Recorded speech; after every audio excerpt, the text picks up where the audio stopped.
Hello,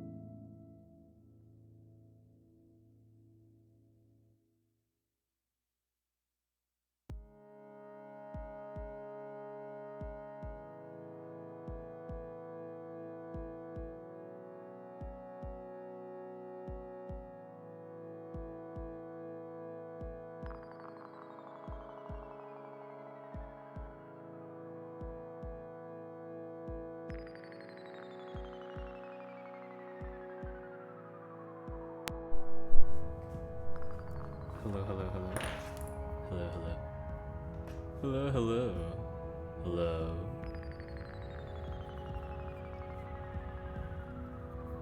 It's me. Not visible on screen just yet, but we hit it with one of these. That. There you have it. Yeah, there we go. I stream sometimes. And by sometimes, I mean like on a really consistent schedule, but you know how it goes.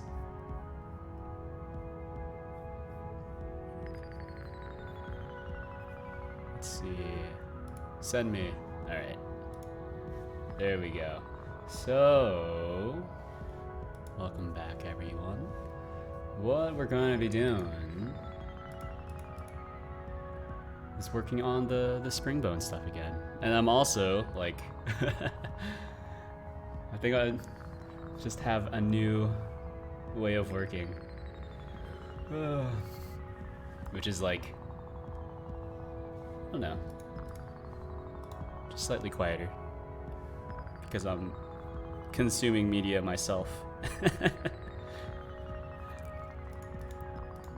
I gave it a little bit of thought and I was like, wait a minute. Like at work, I usually program with like just listening to other stuff. Why am I not already doing that? Or why am I not doing that anyways, I guess? Oh, okay, well. There you have it.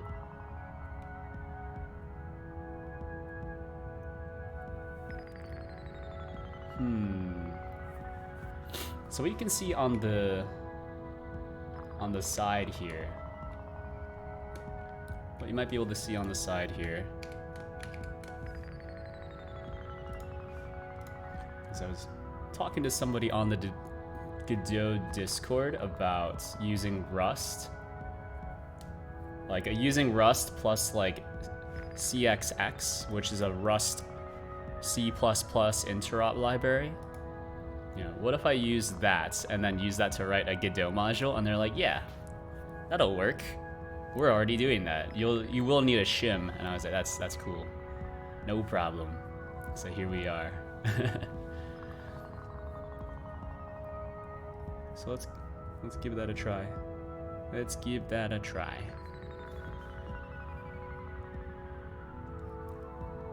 I think what I am going to have to do is yeet this. Open this stuff up again. We'll just create a new Rust project, that's fine. So open up Godot. I really should be doing this on a different branch, by the way, but that's okay. So this will just be like a bunch of stuff. So spout, we don't care about spout. Springbone's GD, this is probably exactly what we want. So Godot. Modules, springbone's GD. So then we'll hit it with a cargo init. There we go. So now we have our cargo toml plus the other stuff. Feels pretty good, I guess. Alright. We just have PowerShell available here. Do I have Git? I do have Git available here. Oh, nice. Is cargo available here? Yeah, cool. Okay, so dev Godot modules. What you gonna call it? Springbone's GD. So make directory. Is make directory the command in PowerShell? So make directory. We'll probably want to have like an includes path because that's like pretty standard. Pretty standard for C projects.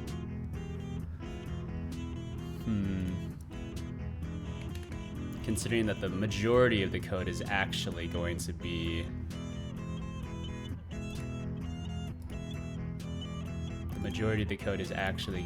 like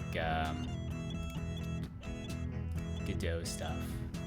So springbone shim. Actually, now I'm thinking about it, we don't need to have an includes part if we're just writing it right here. Let's look at the other ones. Like, does this one have an includes? No. Does this one have an? Which one? Do any of these have includes? Does GLTF? No, GLTF is just implemented all there. Bullet also does not have an includes, but Bullet, I believe, just works based off of. Yeah, there's a third-party modules that we could use, but I'm not going to. Yeah, everything here is just thrown into the same thing. So I think I'm gonna do the same thing. Goodbye includes. We'll have the source directory, and then we'll just have to like very slowly compile like that, I guess. So here, our shim, which we'll be using.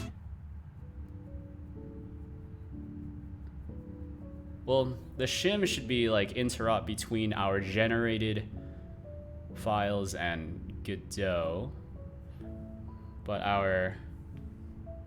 we should have another file somewhere. All right, it's about GD scub. The sconstruct sub will need to be fairly robust, I think. Maybe. I mean, I'm looking at this person's code. They were kind enough to provide an example.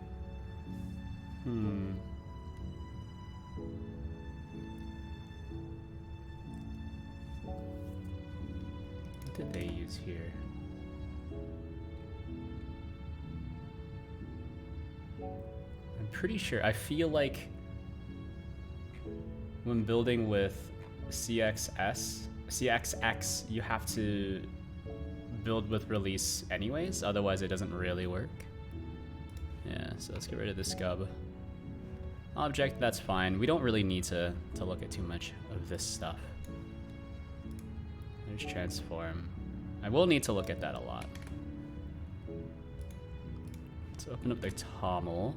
So this is now a Rust plus C++ project.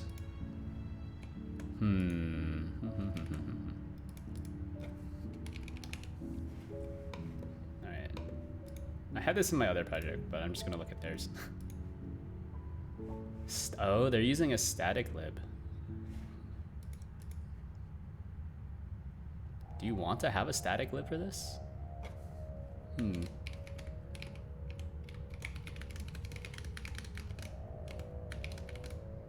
C dilib. So I'm using just the built-in CXS, so this is build dependencies. I believe that's how it's formatted. We'll wait and see if Cargo gives me a problem. Yeah, okay, that's not how you do it, it's this way. Or no, maybe it's this way. Because I just bungled that pretty hard. I don't know. Doesn't seem to be anything here, so we can just hit it with a preliminary cargo build. Nope. Can't find the library springbones GD. Rename file to librs. Okay, that's fine. Delete this. librs. There we go. Just hit it with a really quick build.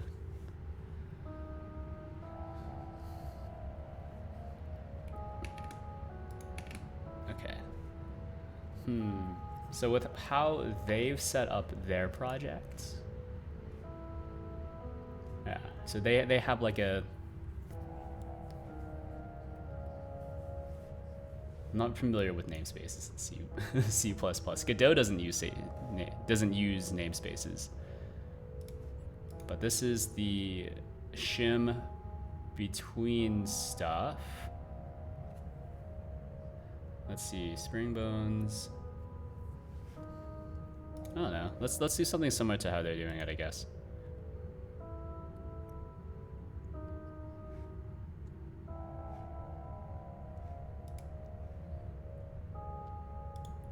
You know what? We're going to have an includes folder. Includes.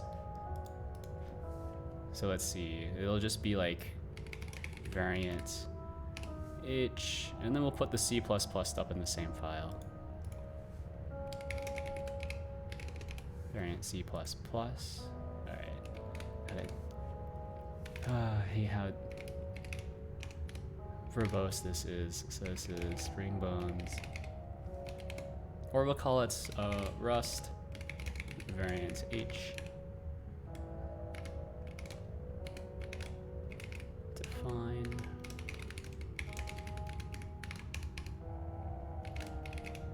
And if.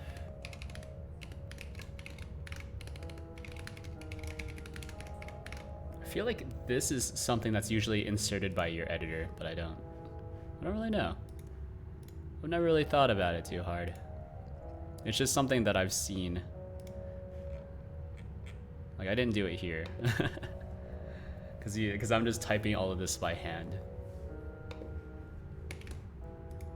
But I feel like usually your IDE would pre-fill this for you. So include core. We'll grab the variants. Why not? Or actually, this should just be like my types, right? That's what we'll call it. Oh, and I'm doing this in C++. What am I doing? Say goodbye. This should be it. And then we're going to rename this to...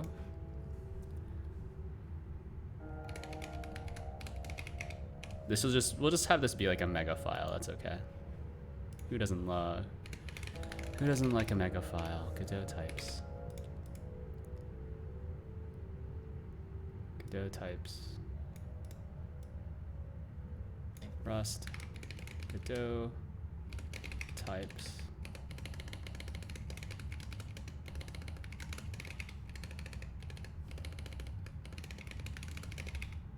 All right. Include, so pretty much anything else that I was using.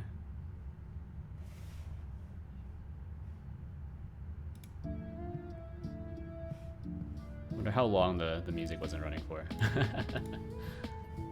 Anything else that I was using here? So let's grab node path, probably. Node path. Or I'll pretty much need to like have everything, right? That's gonna be annoying. So I think everything is going to need to come to me via variants, and then I'll need to parse it into its correct type. Also, don't worry, I'm going to give attribution to this project. Yeah, they don't really have too much implemented, I guess, but it does work, which is neat. That's all I really need. Let's see, they had a... Yeah, there we go. So you have your variant types, which come to and from Godot or something like that. It's an extern type. I remember seeing some documentation about this stuff. Yeah, this is just the actual implementation that we don't really need to worry about for now. This is their scub. I'm calling it a scub, but that's not actually how it's like... looks like it's pronounced. It's just SC scub. The middle S is silent.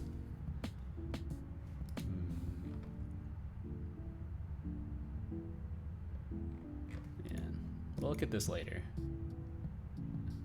I think this would be nice to do like automatic builds, but I think for now I'm just going to do manual builds.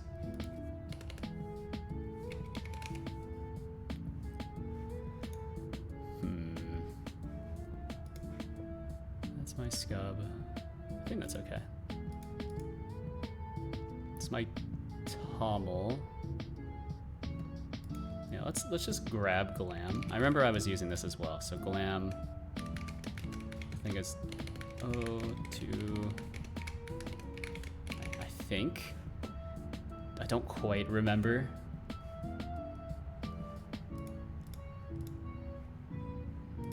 Alright.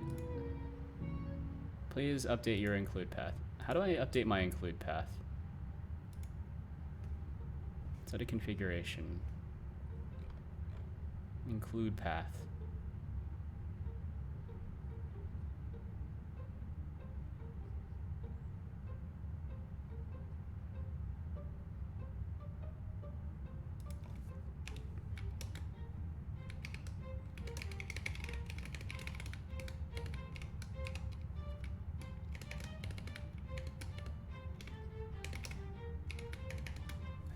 I thought that would be okay.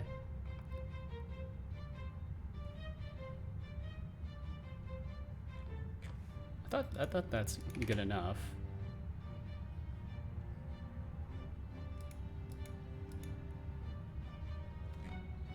Is that the wrong include path? Oh, did it not save?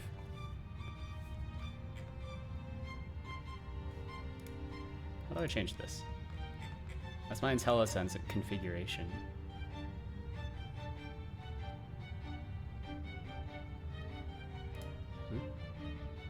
Is this just something I have? Ooh. Include path, sure.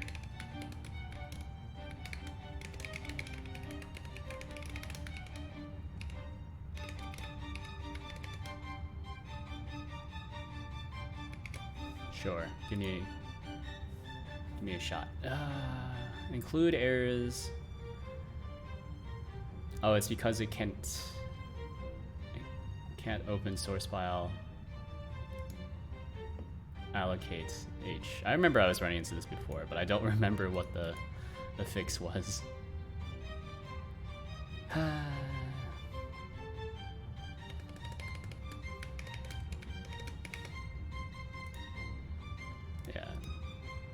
It's because of this part. alloca.h. Alloca. H. Yeah, it doesn't exist because I need to generate it first, but I don't remember how. That's alright. We'll just go in blind. Who needs to actually know?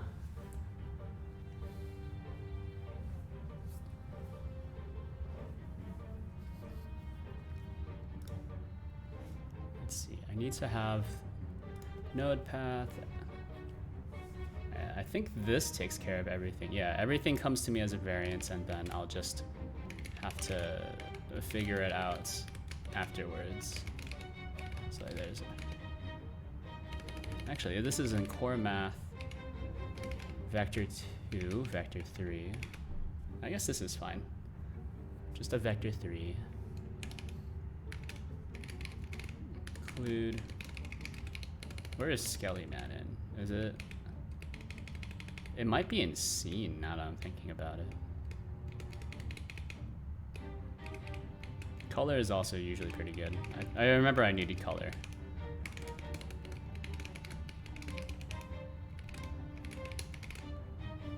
Yeah, so this would be a spatial, I guess. So it's like in scene, 3D, Skellyman.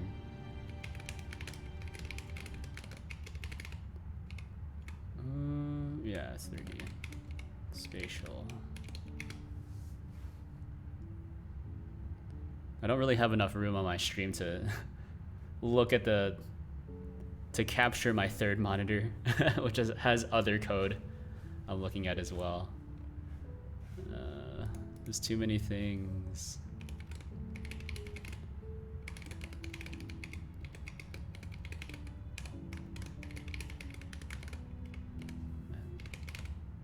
Is this array? All right.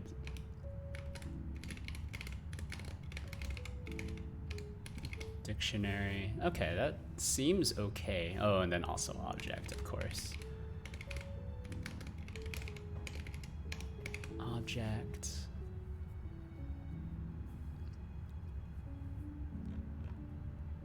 I think that's, oh no, and then also quaternion. Oh no, quaternion and transform. Let's just include everything that we need here. Why not? So quat, and then include math transform.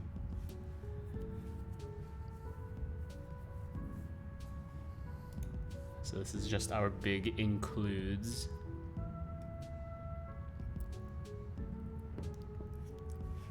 Let's hope it works out. This will also need a build RS. I think the usual build RS stuff. Oh, they don't have a build RS. Oh, that's good. What was my build RS? What was I using as a build RS? I had it in Springbone's GD. Build RS. Alright, let's grab this and slap it into here. Springbone's GD. Build.rs. Then most of this stuff is just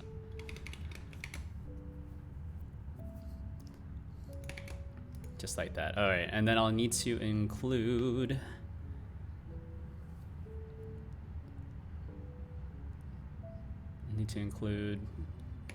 some additional stuff. I need to check later.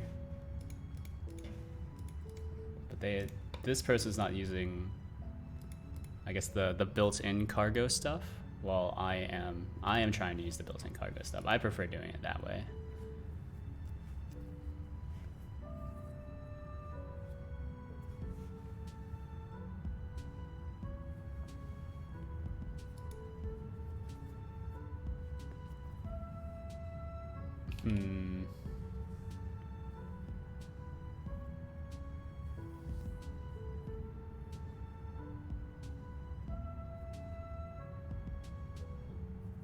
Wonder how they do this.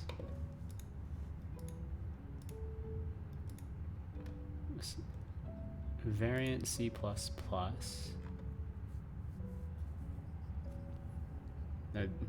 Their include paths kind of confuse me.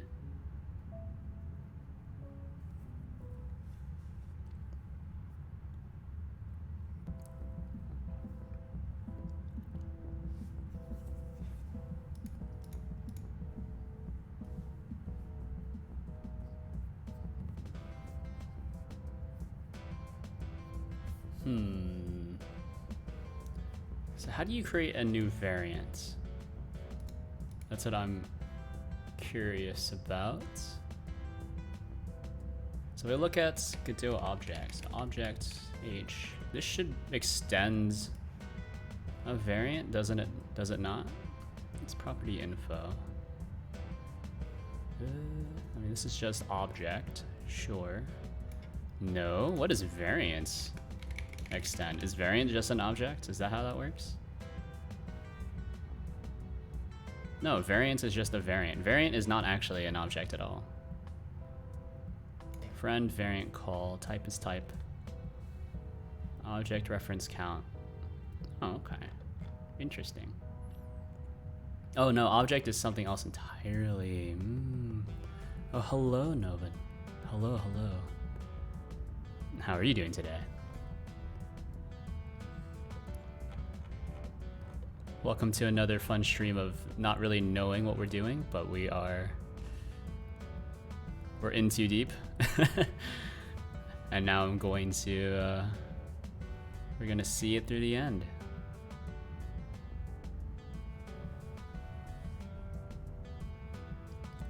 Construct from string.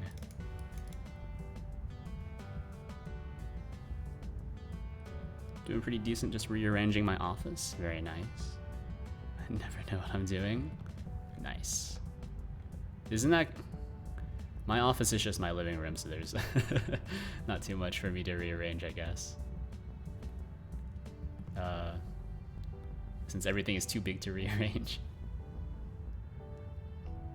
Yeah, isn't it kind of scary that, like, I think a lot of programmers, if you, like, really ask them, it's like, a lot of people don't really know what they're doing. Like, I also don't really know what I'm doing either at work. It's like, yeah, like, I know bits and pieces of what's actually going on, but, you know, What the heck is my teammate over there doing? I have no idea. All I know is that sometimes they break stuff.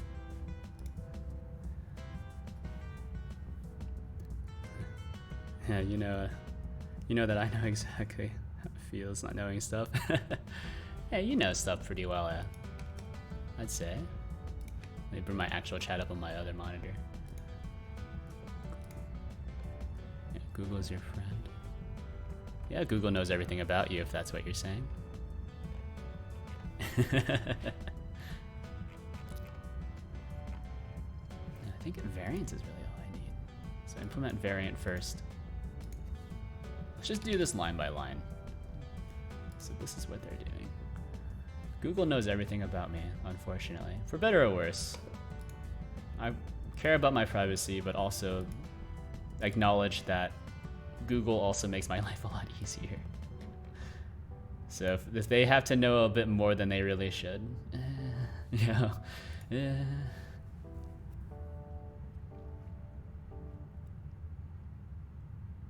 Oh, and then I'm gonna need to have the cxxh file. Hold on. I have this somewhere as well. We can find it.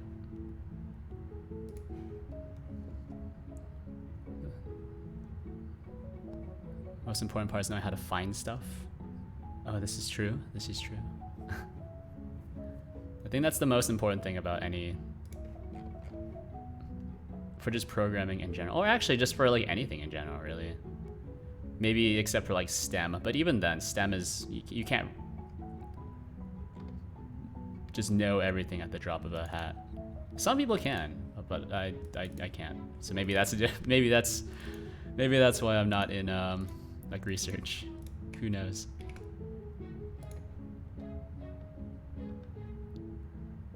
Super cute duck avatar. Thank you, thank you. This is the built-in duck avatar that comes with every install of OpenCFHGD. Made it myself. It's the second model I've ever made, but I think people still say it's their favorite of the models I've made. So alright. It's good to know I haven't really improved at all.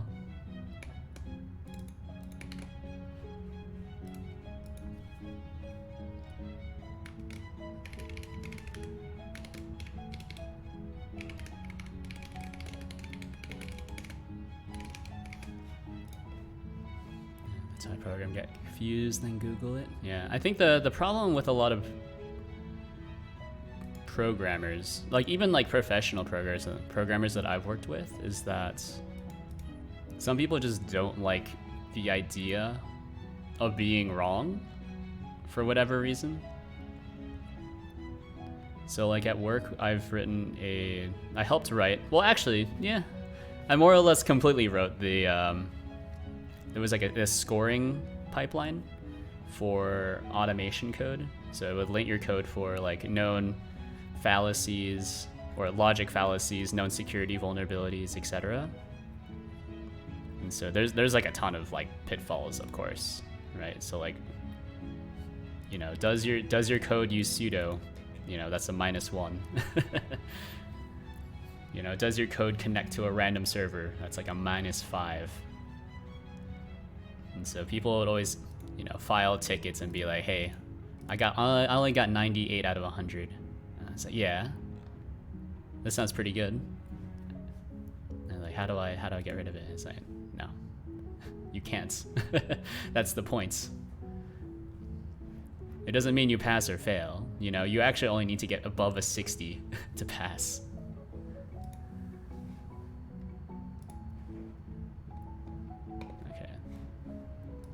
But there are people that just get super turned away from the fact by the idea of like, oh, like we're not doing things super optimally.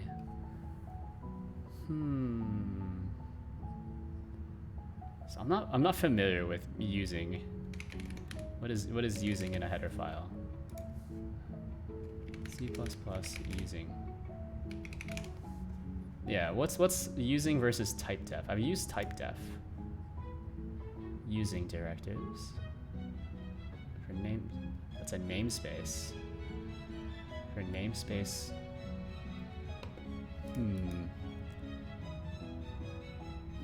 Okay. Interesting. I'm not familiar with namespaces in C++.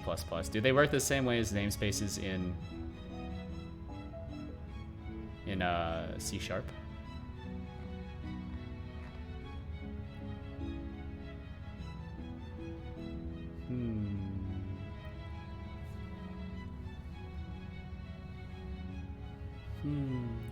Do you like that too? Honestly, if someone's willing to take the time to point out how I'm wrong, I could do something better. I'm super thankful. Oh yeah, for sure, for sure. We appreciate that.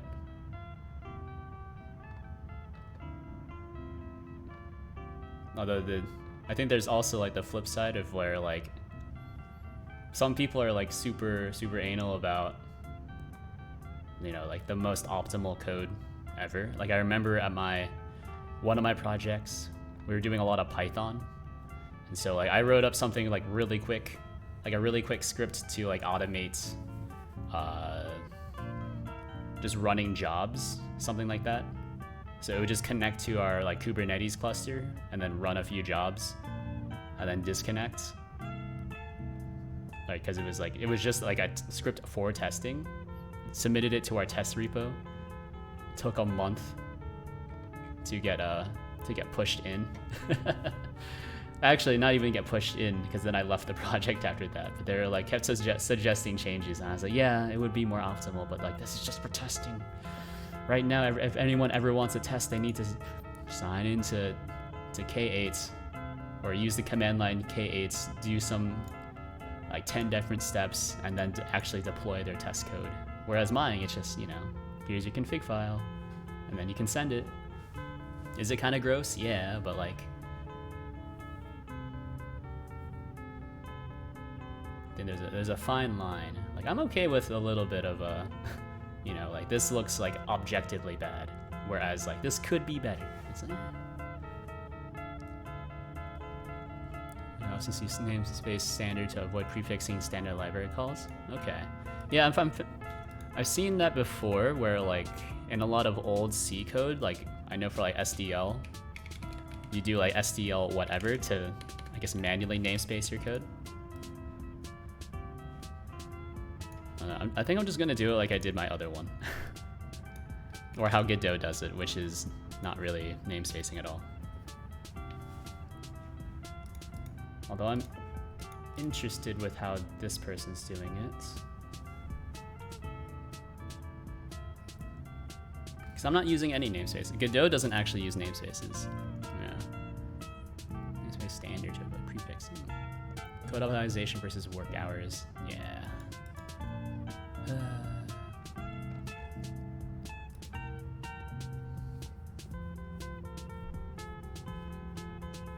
Yeah. Nowadays, I don't run into that problem of people endlessly critiquing my code. Now I have the somewhat opposite problem.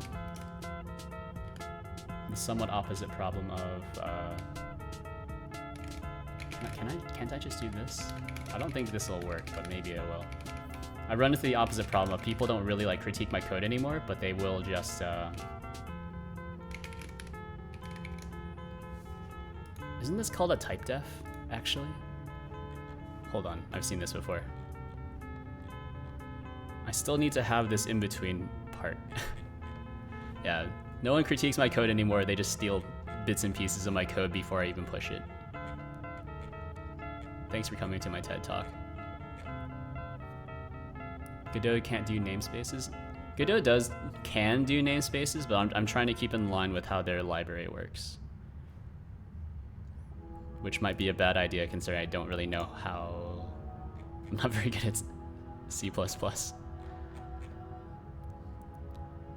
think people say it's best not to namespace if you can help it, make it clear where things are coming from.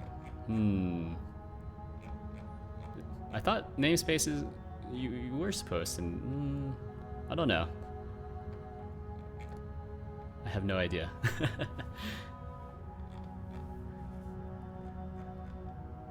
Maybe it's not in this one, but I've seen a type def before. Hold on.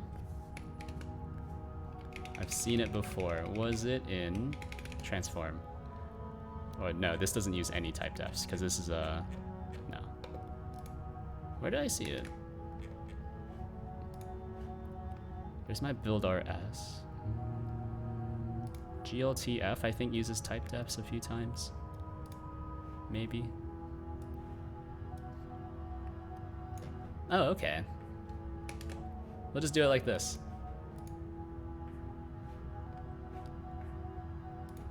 Okay, so, oh, this is just like redefining.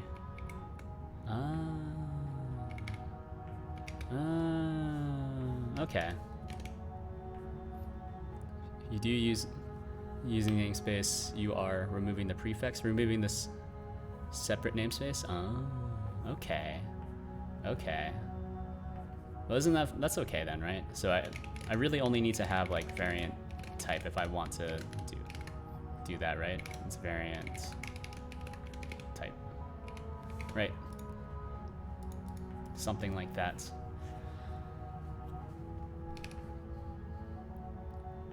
And then I'm already including like regular variants.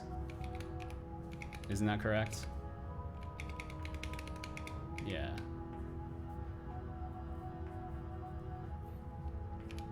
And then we have CXX in the same file, so we can look at that. And this provides several Rust types or Rust compatible types. Should have said, people say it's best not to use using namespaces. Well, I mean, this is one of the official modules, so I'm going to do it how they're doing it. So they don't have like an explicit namespace like this. Although Godot, the CXX thing that I'm using does support that.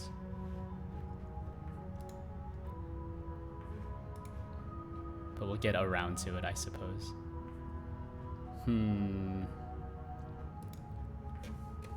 Actually, let me see. It's use CXX, I think. Where's the CXX stuff?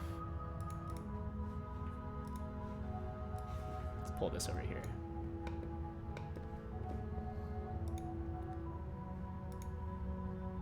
Mod FFI. So we need a few things. I have too many things open.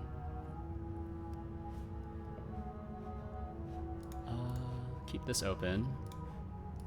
Bring back OBS a little bit. This one.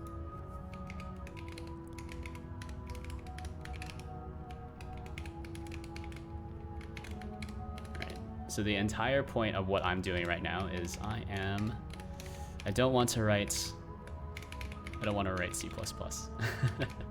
So if I can do things in Rust, I will do whatever I can not to write C++. Might be a bad idea.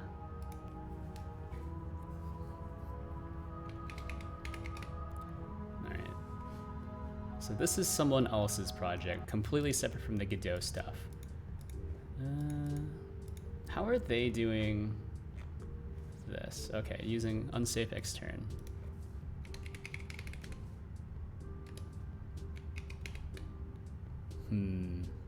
I don't remember when I last touched C++ code. That's fair.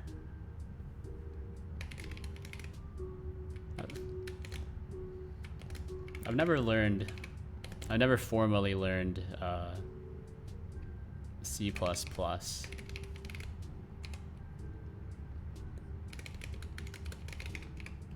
I'm pretty much completely like self-taught, so I don't really know what I'm doing.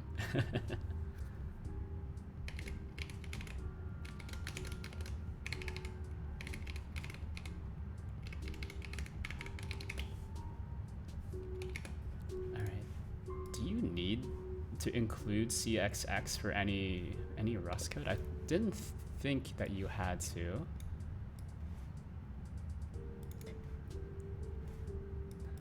Alright.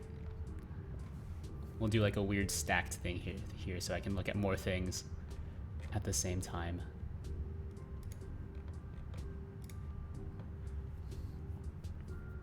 No, I remember C++ was, or no, C was the first thing that my dad tried to teach me.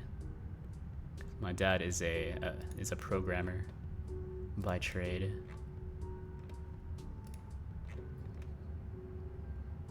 But whatever he, I don't know. Trying to teach like a 10-year-old C is a bit difficult, if you can imagine that.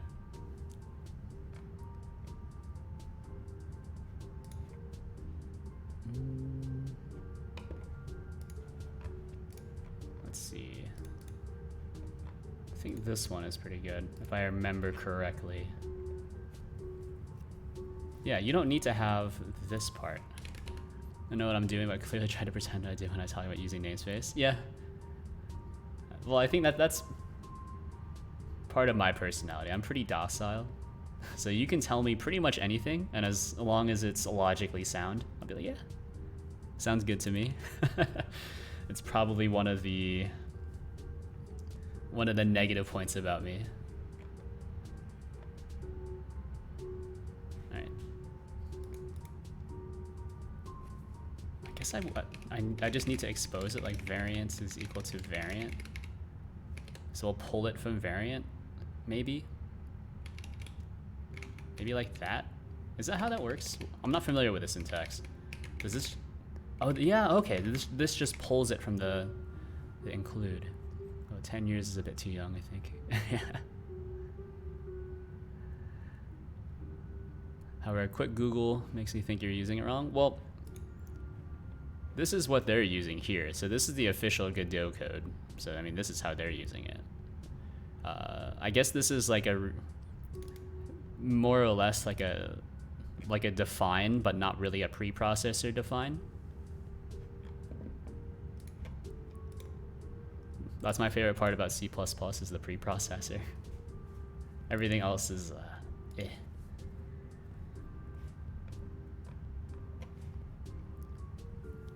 Yeah, no, I taught myself Python 2 when I was like 14 or 15. But yeah, no, I remember at the time I was like, hey dad, check it out, I learned Python. He's like, oh, Python? It's not, is it compiled? No, it's not worth learning. I was like, all right, well, all right, whatever you say.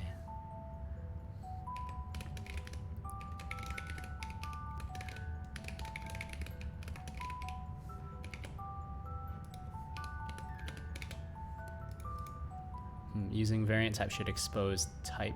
So no, I think that's what I want to do. Right, because I want to have type, because I am basing it off of this person's code here. It was nice enough to let me look at their stuff as a reference. So you can see here that they're doing like some sort of like thing. Some sort of thing. Hold on, I can find it. It's in the docs.rs, if I remember correctly, where you can define types using extern type.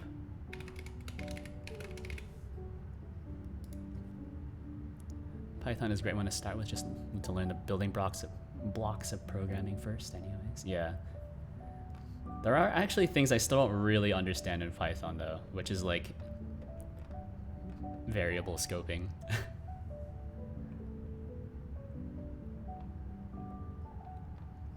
Because I think how Python does it, like even if you do like a super weird if statement, so if you do like you know, I'm gonna write some Python in the C++, bear with me. So if, you know, if true, then you know, name is equal to Tim, print name, and I think that will actually run correctly because name is just kind of weirdly globally scoped. It's like this if block is not actually a different scope,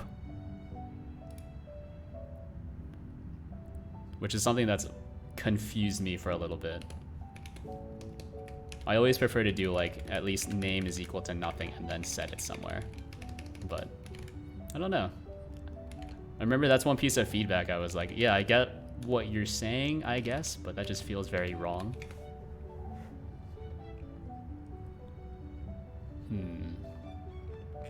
Extern type. A type for which the layout is determined by a C++ definition. Isn't there?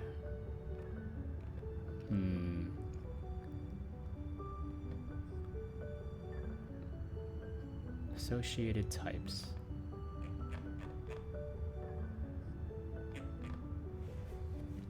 I think this is okay. This is what they're doing for variant type, and then they... Oh no, they have a public enum, and then they map it back to their variant type. Ah. Okay. Well, from what they were telling me, like, this should work. So, let's hope it works.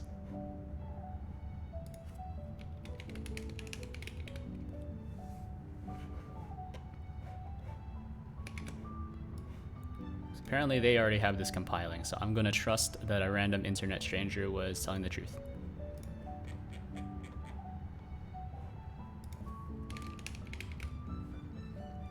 So, get enum for now. We'll break this out into other files when we actually need to.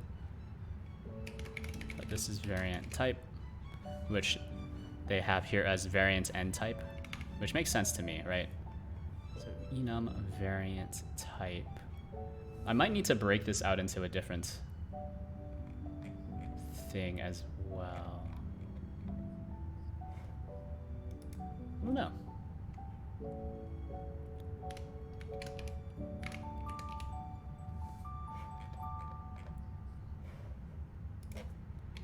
Yeah.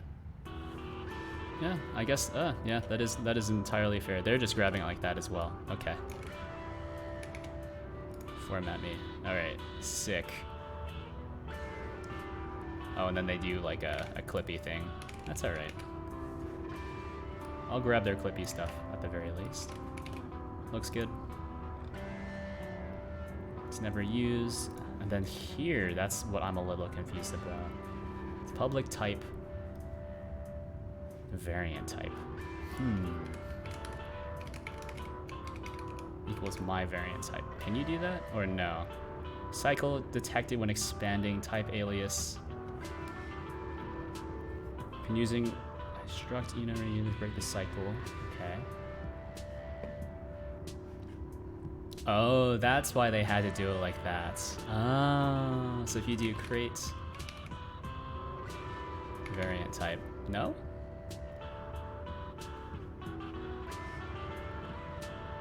Trait, oh, okay, yeah, I see. So,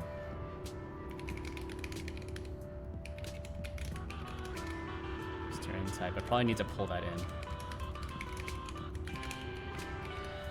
So, not found, probably, yeah. And then, please implement these things for me. Type ID equals some sort of type. Then kind. Then here. Namespace of type. There is no namespace. Oh, is that why they're using a namespace? Is because it requires a namespace? I really hope not. There is no namespace. We'll see if that works, or if I need to like pull in something.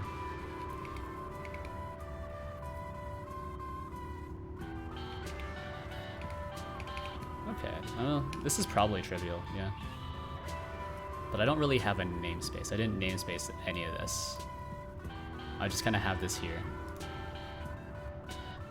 Yeah, but that is why you need to do it like this though, is because CXX isn't able to access fields. Yeah.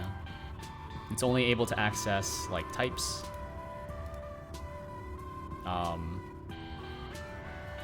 And so you can pass around the type, but you can't access any fields on the type. So if you're passing around the type just to like push it to other C++ functions, it'll work all right. If you need to work on the type itself, then you need to have like a getter or something.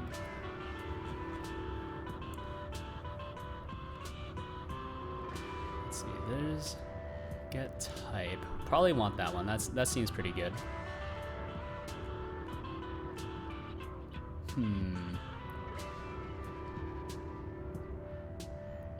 Let's see. Is shared. Which one of these would I want? I feel like I don't really understand what this is doing either. What does this operator mean? This looks like a regular constructor. Seems you can create a namespace with namespace name using create a namespace with namespace name using namespace name, then exposes that namespace without the name prefix. Okay, well, isn't that's basically what I'm doing here though, right? Almost. Well, this is more like a redefinition. That's okay. Yeah, that's pretty much it, right? It's essentially the same thing in just like the local namespace of this file, right? So I guess it's not really a namespace, but it's like within the current file scope. It's available to me, which, you know what? I'm okay with. Yeah, springbone shim, this will be used later. Springbone shim will be the part that's actually connected to Godot. You think your syntax is wrong? I don't think you can use equals to assign it. Well, I riddle you this. How about this? What is this? This is the official Godot code. So using gltf, XS, or index. So I'm pretty sure you can. I'm pretty sure you can. Unless like you can only do this for primitive types. But in C++, I don't know. Pretty sure that's okay. Because isn't by the way, this is what I'm referencing. Just so it's not like I'm a crazy person. This is what I'm referencing. So like, this is what they're doing. So they're doing like a using variance. So I'm doing the exact same thing. I'm essentially at this point just copying, but in a different structure because I don't want to use the explicit namespace. So I'm pretty sure I'm right. But I need to do something slightly different from them. I wonder if I can expose a constructor. Or if I have to provide my own constructor. Let's see what they're doing with the Rust string thing. Variant as string. I don't need a variant as string. I need a variant from something.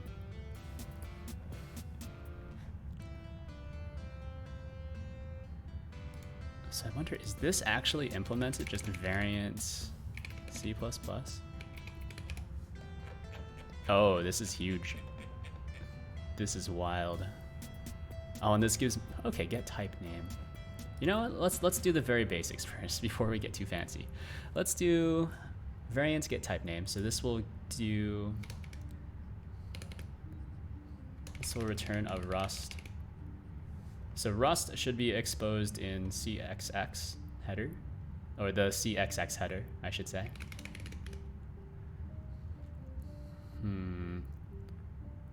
Or actually, can't I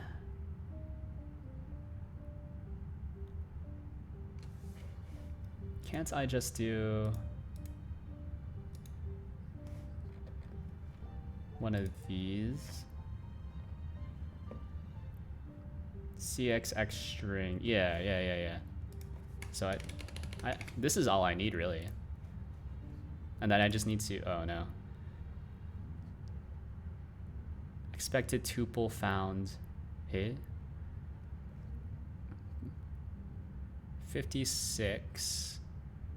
Verify extern type. Alright, well. I think I'm on my death. I also misunderstood what you and they are trying to do. My apologies. No, it's no problem. It's no problem. We're all learning here. I also don't really know what I'm doing. Also extremely out of my depth. I like it when I have the automatic tools. But once I have the link, once I establish the link, it'll be beautiful. Bring me up here. Namespace of type name. A type level representation of type C++ namespace in type name. This will always be defined using type ID in the following form. Does no one else use this?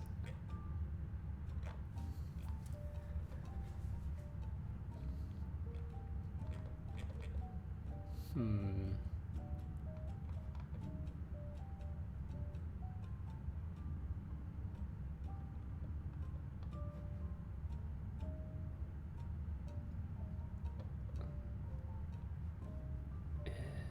No, this looks alright.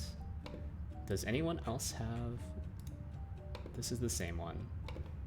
Does anyone use the extern type? So there's the bridge. I don't care about the bridge. librs ffi public extern. Okay, no, this is using both C bindgen and the other thing, which is very scary. Where it turns out that somehow I'm correct. I reserve the right to pretend I knew what I was talking about all along. Are you allowed to have it both ways? I don't know. I'm not an arbiter or anything, but something about that doesn't seem right, but I'll let you do it.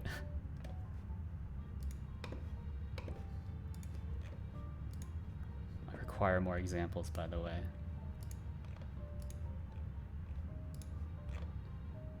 Just absolute garbage. Nothing.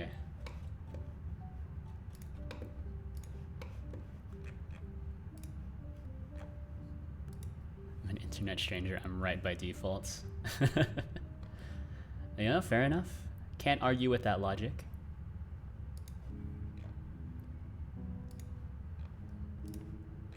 Mostly because you've given me no outs there, but it's all right.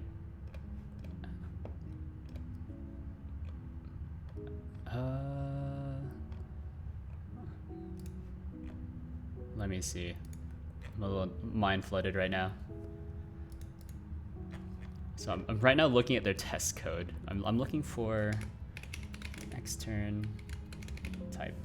They don't use extern type. Or no, this is not that. This is extern type.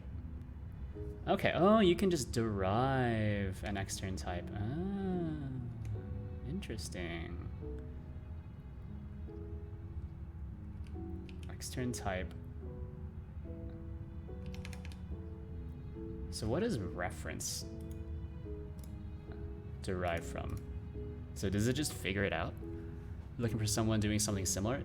There is someone already doing something similar, but they don't have too much built out for it.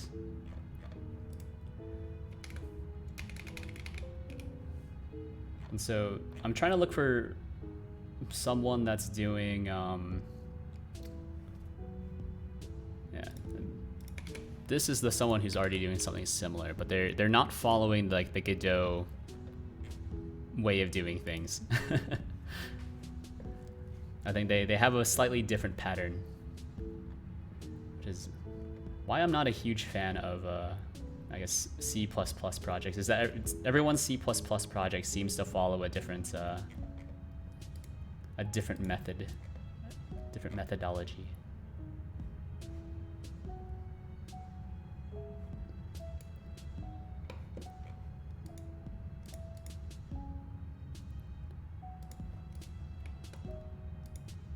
Extern Rust.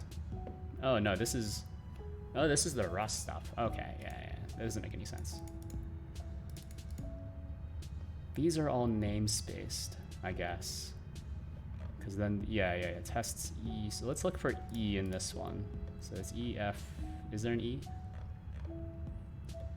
Namespace tests. Looking for E. Looking for E. Oh, okay. I see. So this should just be Godot types.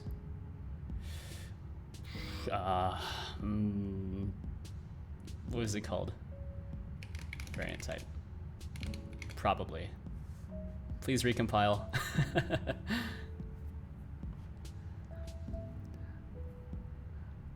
Probably best to do in the same style as the Godot stuff. Oh yeah. Oh yeah, my bot The uptime is actually for the bot's uptime. It's not actually the stream uptime. Stream uptime, you can just look at the stream timer. The bot actually restarts itself. Well, the container the bot's hosted in actually restarts itself fairly frequently. Do I actually need to include CXX header? I don't think I do. Type mismatch, resolving variant type as blah blah. Expected a tuple with 11 elements, found one with 23 elements. Interesting. Type ID. So this one should be tests E, or it should be close to whatever D is implemented as. So, oh, this one is inside of namespace tests. All right, so what if I just do this? Oh, okay, cool. Man. Oh, I knew I had a bot command for the overlay. I knew it. Look at that. It's free and open source. It's very similar to if you've been on, if you're looking around for Godot streams, I think Arrow X with 2 E's at the very end is writing something similar. I don't think they're using any of my code, but or they're doing a Leorian board, or is it Leorian? Lorian board? I thought about doing that, but I wasn't super interested in that. Let's give it a compile anyway. Anyways, while we're in the middle of not knowing what we're doing, let's give it a compile. Cargo build release. Have you forgotten, man? Hello, forgotten. Hello, hello. I have forgotten who you are, so if you could reintroduce yourself in the most verbose way possible. Please describe yourself in 3 words or less, but also as verbosely as possible. All right. These nuts. All right, you know what? It's pretty telling, and gold star for going above and beyond. You described yourself in two words. Include relative to dot, or dot is not supported in cargo builds. You have to. That's why they're doing. That's why they're using the external tool. That's annoying. That's really annoying. What happens if I just do this then? I don't know.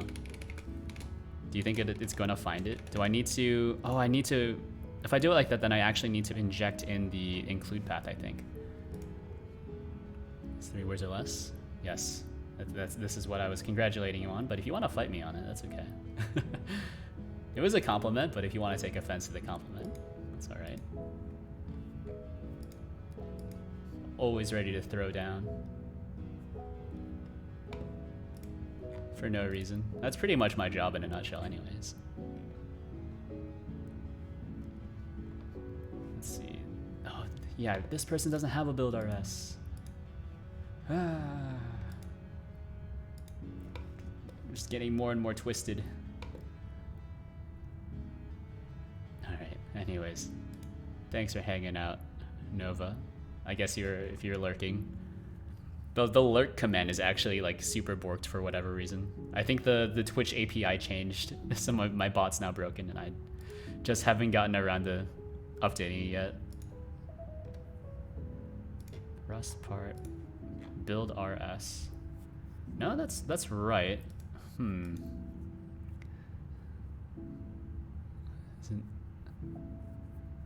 keeping it open while I'll be AFK for a bit. Hey, it's no problem. I acknowledge I'm not really doing anything super interesting right now. But the hope is that we will be doing something interesting at some point. We gotta build up to it. It's the anticipation of maybe eventually, hopefully, we'll be doing something cool. How does this know where to include? Does roll do? Yeah, you can always roll. You can roll. You can roll pretty much any number though. What's the param bit? I don't know. Param? That's the parameter, right? So you can roll these nuts. Nice. I have 4 of them. As determined by fair dice roll, pre-calculated of course, for optimal performance.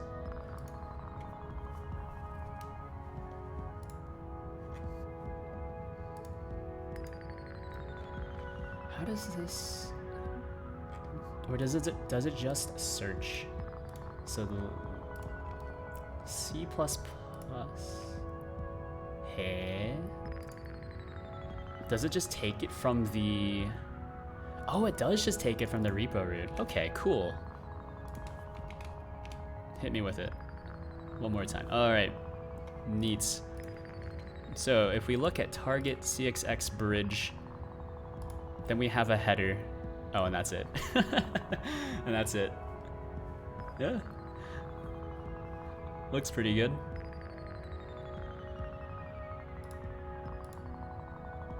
Yeah. And there's no implementation, but I think that might be fine.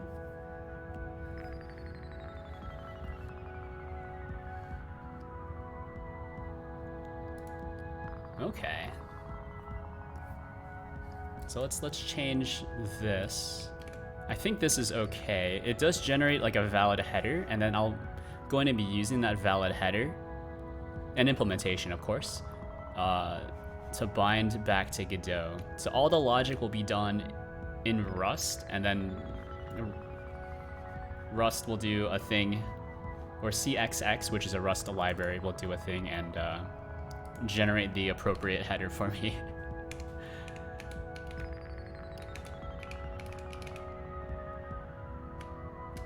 Well, do I need to include any of this stuff? Doesn't appear like any of these examples load in the other stuff. So if I just do like this, like the include, if this changed, which is Godot types,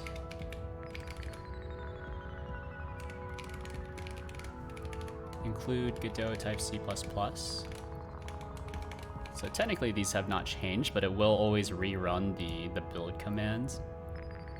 What does file do? So many questions, not enough answers. CXX build docs. CXX build, what does file do?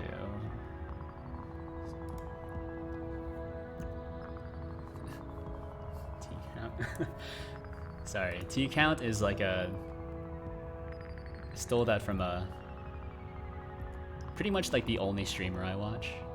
Sometimes I'll watch other, when it's later on I'll watch a programming streamer, but like during the day, there's a streamer I like to watch, Northern Lion. You might have heard of him. I've been watching that guy for like almost half my life now. It's pretty weird. Started watching him in high school. He still streams. Or he was a YouTuber and they moved over to Twitch, but he still does YouTube content. Generally known as like the, it's like he's your favorite streamer's favorite streamer. But I'm not your favorite streamer. I am just a streamer that happens to do programming.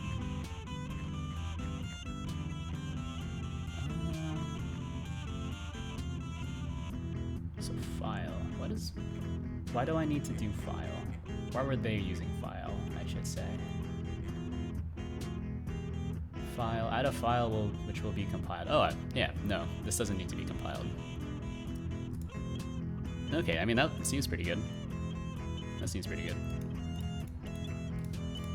So these are opaque types now available to me. That's the intent anyways.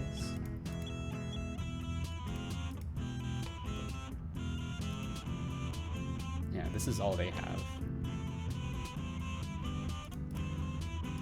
And then just need to make sure that this part, C++ part, they have a struct person, not a class, but I think it should just work the same way. It's coming on at 2 a.m., so I should tend to be a function I don't get some sleep. Yeah, that's fair enough. Thanks for hanging out, the code bug. Maybe one of these days I'll do a real game again, but not today.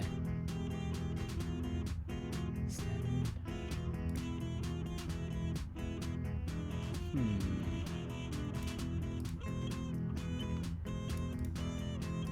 think that's okay.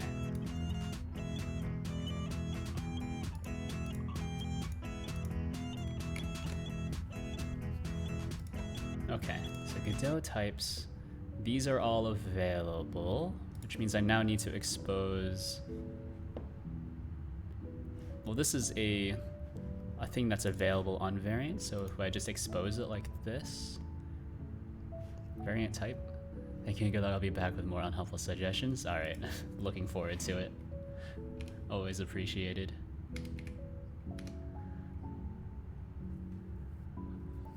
Hopefully by the time you're back, I should just have something working though. Like this, I like working on things that don't really make too much sense to work on, if that makes any sense.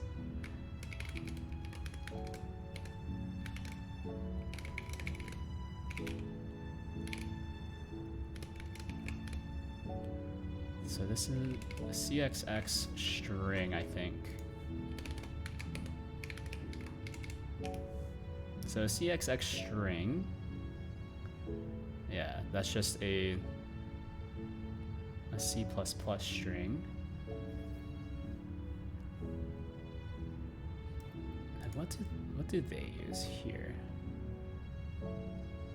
This doesn't look right.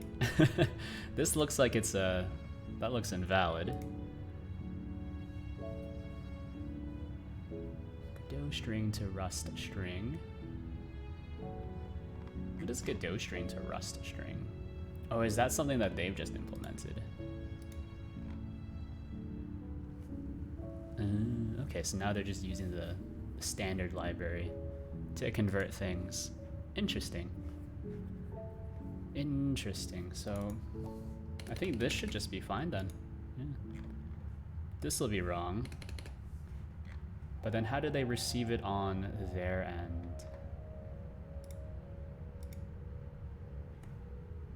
Oh, okay. They just receive it as a regular string type.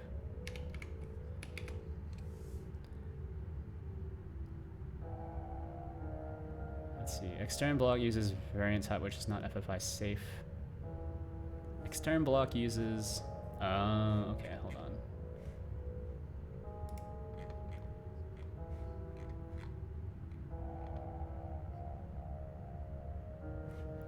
Hold on. Hold on. Private type, variant type, and public interface. Sorry. Not FFI safe. Consider adding a repro C or integer. Enum has no representation hint.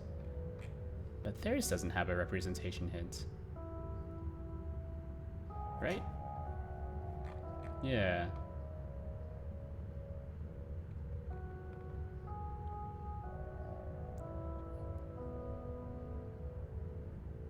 Or is that...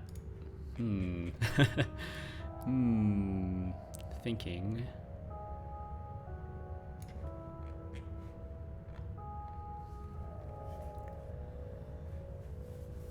Put from FFI variant for I64.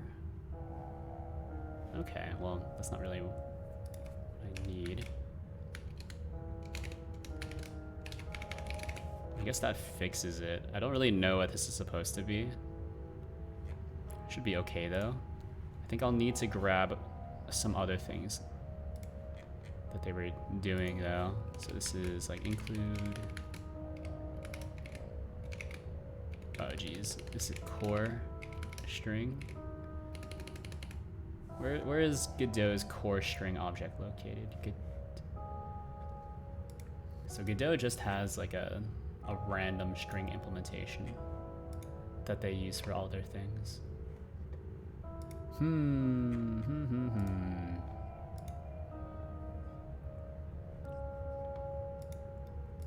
String H.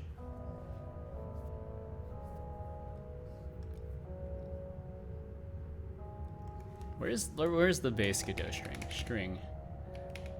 Oh, it's in U string. Core U string. Right, core U string. Okay. So using isn't U string. That's where just like regular string is. String. Yeah, okay. So we'll grab that. So welcome. Using string is equal to string. It's a bit weird. It's a bit controversial. Let's see.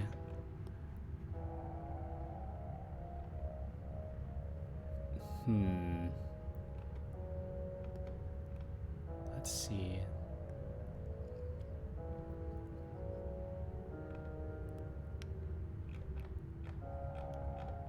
Alright, so this is just, yeah, this is just the Godot stuff. And then if I cross-reference between my implementation and their implementation, I think it could be a bit more correct. So let's see, this was like Godot string to Rust string, sure. So it's const string value, something like that, I guess. That's okay. Give that a save. Hopefully we don't explode. I was turning into that dog. There's actually not too many others. I used to have a ton more.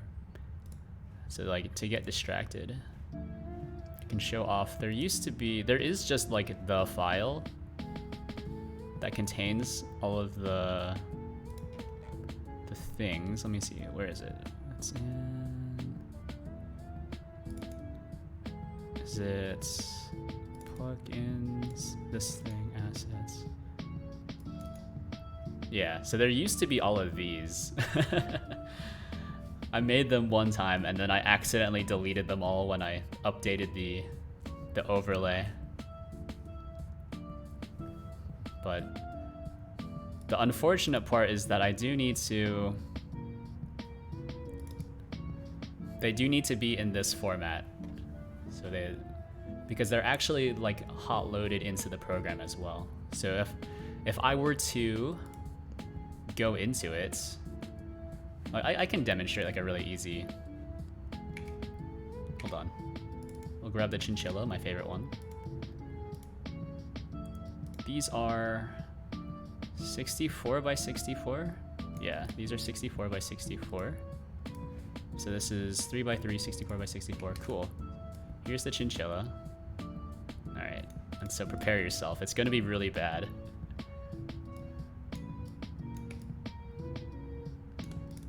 Yeah, Godot doesn't really support hot loading, or it's not really like recommended to hot load resources into your game, but that's just how I've made all my applications work. Let's see. How did I, okay, so for these I just kind of wiggle them. So let's wiggle them in the worst way possible. Isn't there like a tool to stretch up and down? Yeah.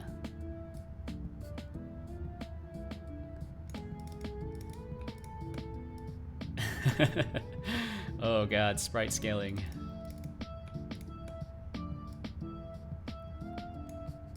That looks pretty good.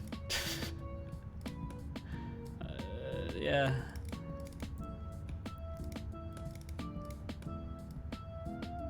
Phenomenal. So then we'll hit this with a Control E. What is it? This is chinchilla. Give that a save, and then we'll save it into our thing here as well, so I just don't lose it again.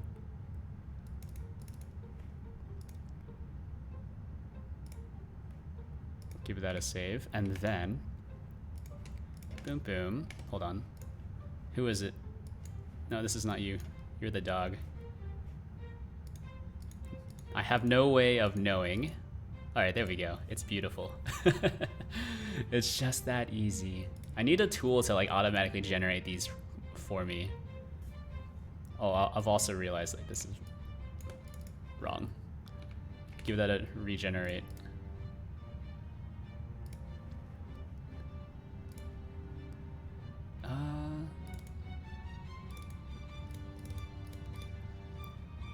It's not an easy way of doing this. Yeah, there we go. I don't know. I mean, which one of these do you like? I think the chinchilla is the favorite one I made, but I don't know. There's the red mushroom or the red snail from Maple Story.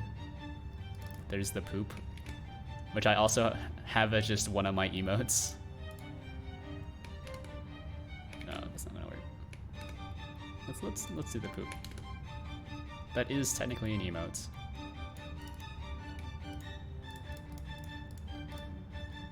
Maple Story snails, oh baby. Played a ton of Maple Story when I was, I guess, not yet an adult.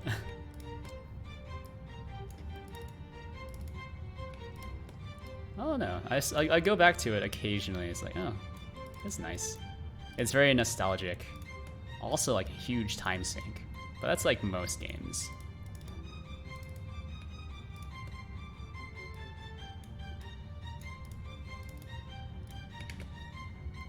So this is poop. I suppose I should be saving these. Yeah. Save there. Yeah, the cool shit, yeah.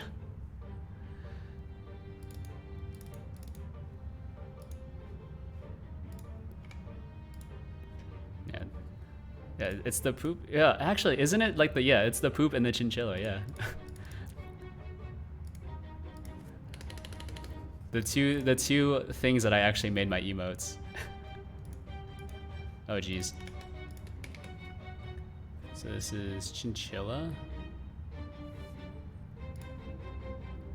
Yeah.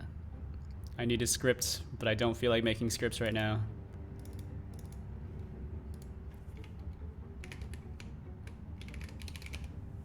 There we go. Good enough. Say goodbye.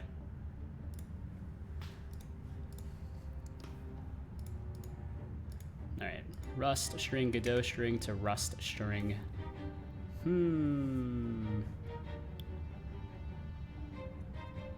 I suppose like it should also be like, okay, so they have string name to string. Is that something I need to convert as well? String name? What the heck is a string name? String name. Isn't it string name? Okay, string name. I'm gonna have to give you a friendly potato string thing. I tried. That's okay. Yeah, that's totally fine. Although you'll probably need to, I guess, look up a bunch of documentation on how to do it. It's not, I guess, super straightforward, unfortunately.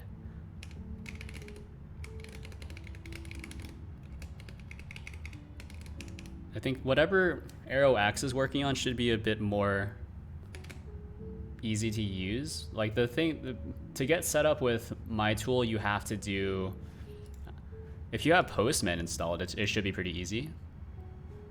If you're familiar with Postman, the free API poking tool that we weren't allowed to use at work for a very long time. Use Insomnia instead of Post. Insomnia, that's also pretty good. Or at least I hear it's pretty good.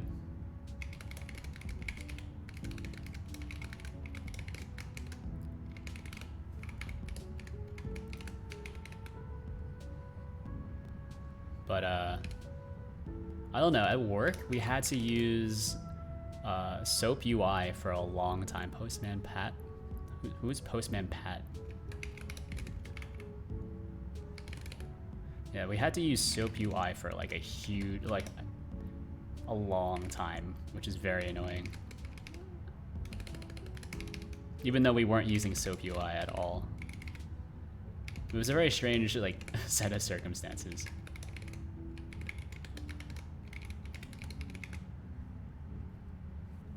Don't know?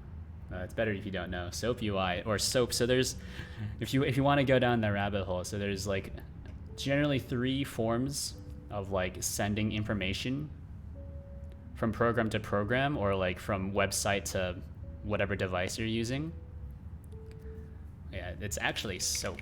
So it's the Microsoft standard, or it was the old Microsoft standard sending data. So there's one, you have form data, which is just straight text. And there's SOAP, which is XML. Form data is just regular text, which is actually, that's not true. Initially there was just regular text. Then form data, which is like ordered text, I guess. And then there's JSON, which is JSON. Or no, then there's not really REST. REST is like a series of requests, which is more like, yeah, I guess form data is more just like, I don't really know actually. What am I talking about? What am I talking about? I don't know what I'm talking about anymore. Ignore me.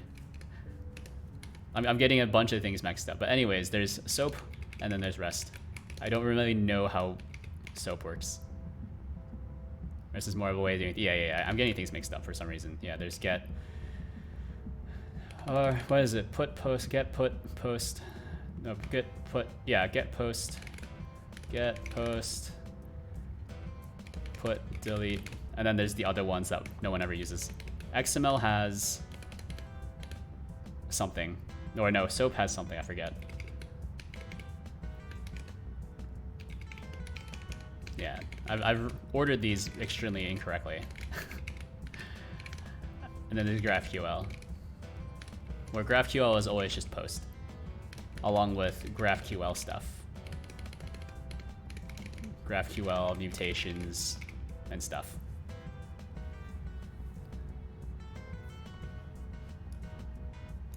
GraphQL is alright. Not my favorite.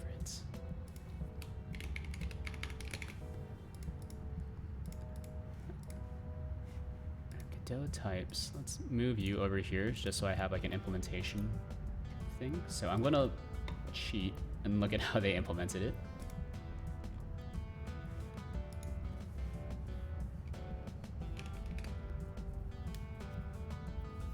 So yeah, this should just be like a standard include. Godot types. Technically allowed to do that. Actually, no, you're not. Should be like that.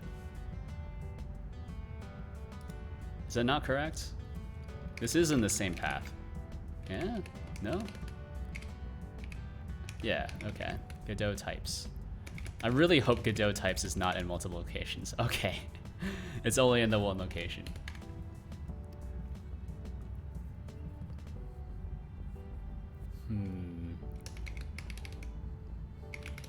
Rush string, and then it's not really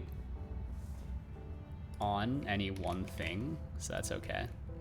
Actually, isn't it in C++ you're supposed to put all your includes at the top, or is that me misremembering? I don't remember. I thought you could do them like piecemeal like this, but I think includes are like, the order does matter with includes. Isn't that correct?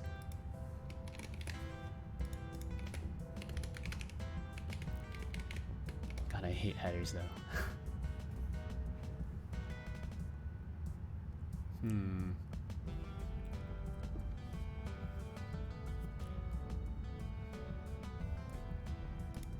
Let's see.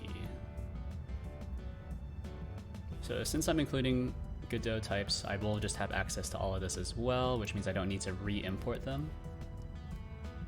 Oh, they're using auto, which you're not allowed to do in the Godot build system, by the way. Well, you are allowed to, but you aren't allowed to contribute back if you use auto.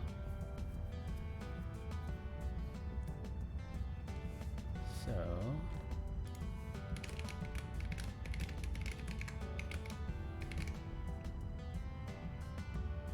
I guess this is just the built-in string. I don't really know what this is. Does that mean I can do this as well?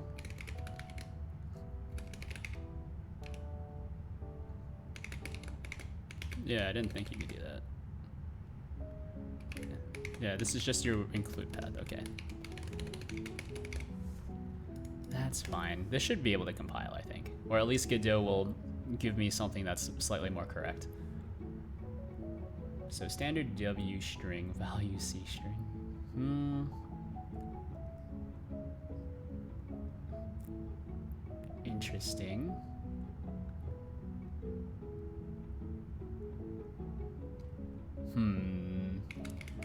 What does standard W string give you?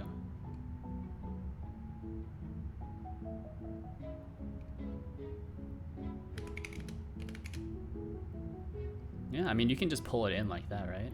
Yeah.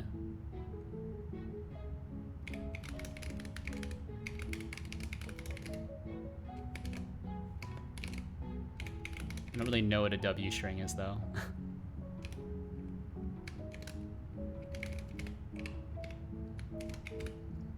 C string, okay.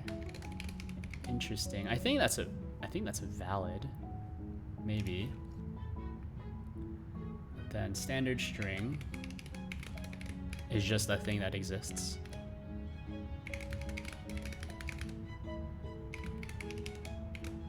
String begin. Standard W string iterator.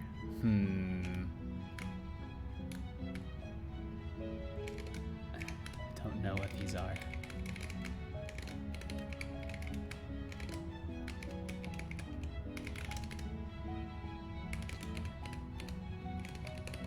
Can't I just return this? Yeah.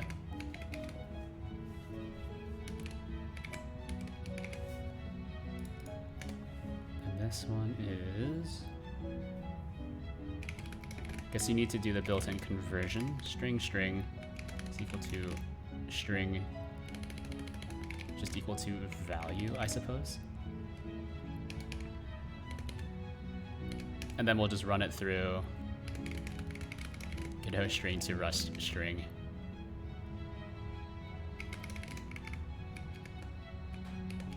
Right.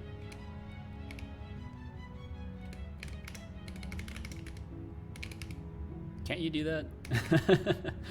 I think that makes sense.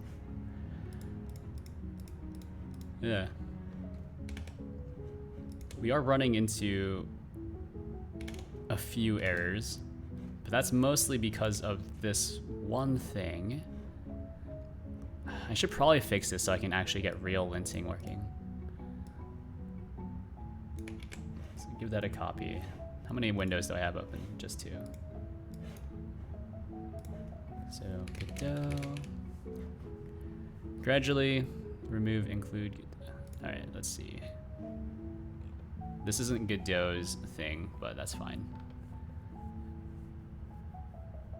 Add this to your include path. So a compatibility layer.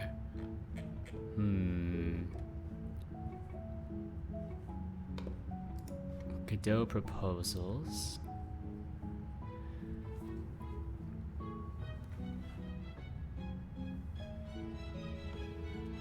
Related to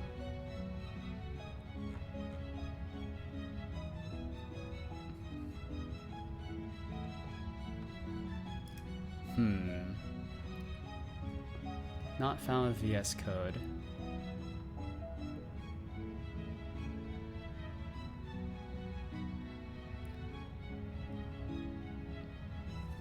Have compile commands JSON file. Hey.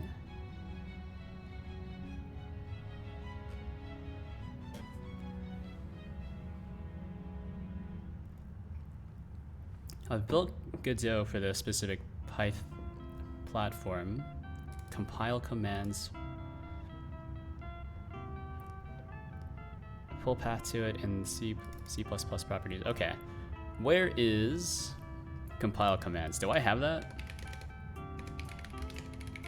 No, I don't. Compile commands. Godot compile commands? Compile. Dry run. Where's the generate compilation database? Yes. It was commented in the sconstruct config file. Has at least,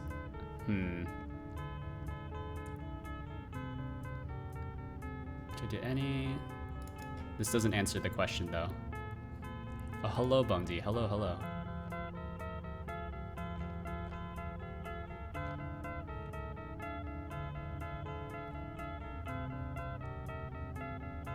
Oh, it supplies the file as a target. All right, so check it out. I have a million things open right now, but we're doing some kind of weird low-level stuff here. So instead of just writing everything in C++, what I'm doing is that I have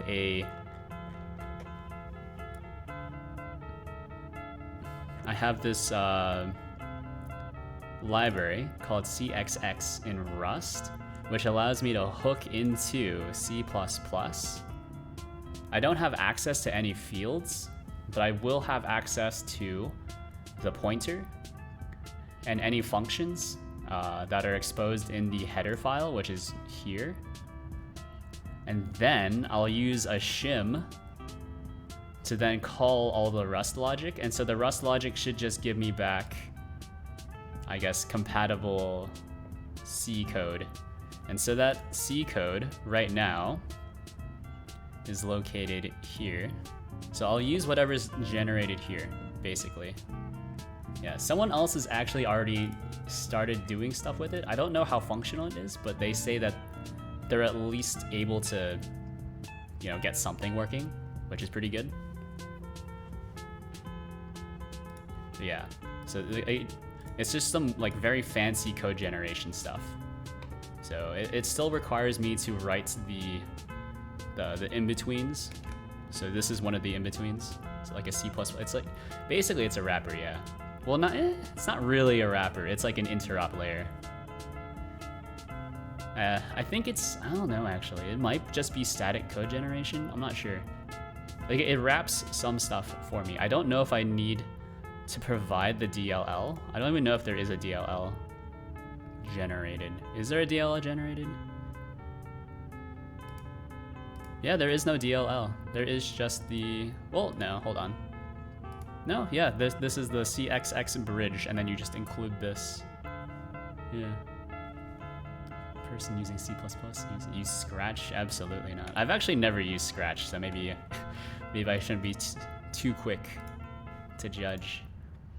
Isn't Scratch like a visual programming language though? It's like almost like Lego Mindstorm. Also, hello, Needle Mouse.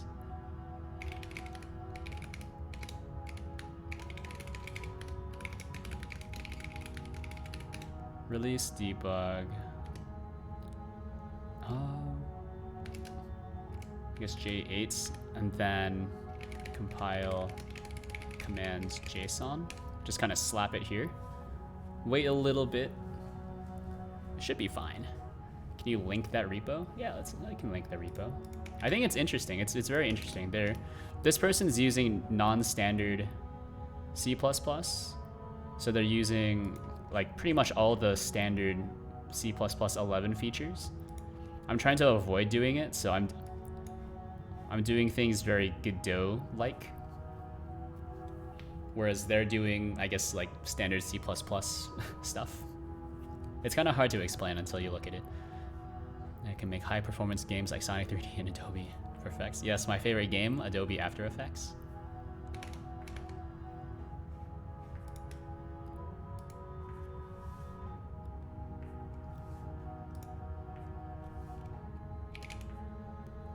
Where's my compile commands? Yeah, there it is. Alright, hold on. How did you find this? I asked on the Godot Discord. Yeah, so if we go to Discord, I have a Discord, by the way. If anyone's interested. I don't know if there's anyone else watching, but besides you chaps. Haven't checked really. I'm actually watching a YouTube video, so I don't actually have my my stream monitor really up. But yeah, I asked here, and then they're like, yeah.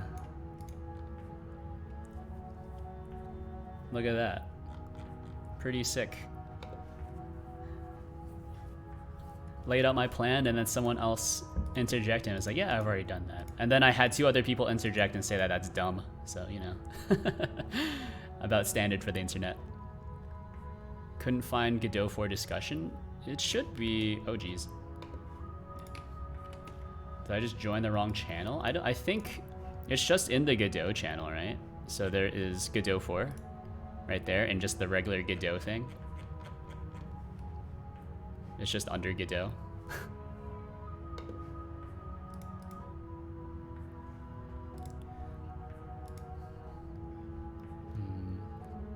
Yeah, I just joined. I don't know. They should all just be there.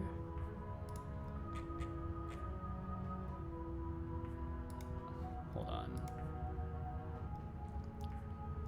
Shouldn't this be... This should be correct. Hold on. Workspace folder. Compile commands.json. Give that a save. Path is not a directory. Eh? Eh? What? Wasn't this something I was looking at before? It takes time to get accepted by the mods. Are you in the Are you talking about like the official Godot Discord? I got in like pretty quickly. I think that are you sure you're looking at the correct one? If I hit you with one of these. This is the Godot Discord, that's not my Discord.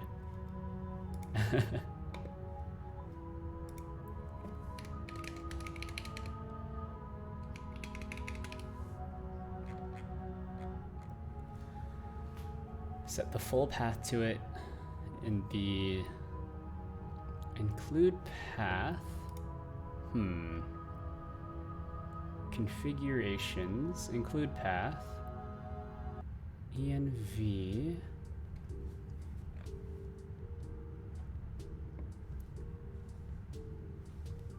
configuration properties, telesense mode, include path. Include path is a folder that includes header files. Hey, what am I looking for? Oh, compile commands. That's what I want.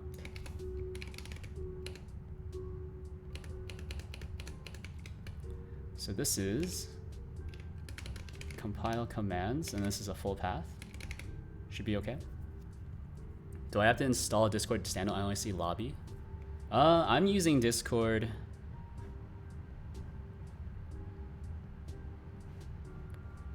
I'm just using like the web version of Discord, so I don't know. Are you sure that you're in the correct one? I think you might have to do like the... Yeah, you have to accept rules. You need to... Yeah, you need to click on this thing. You need to actually read the rules. Congratulations, you've outed yourself as not a rule reader.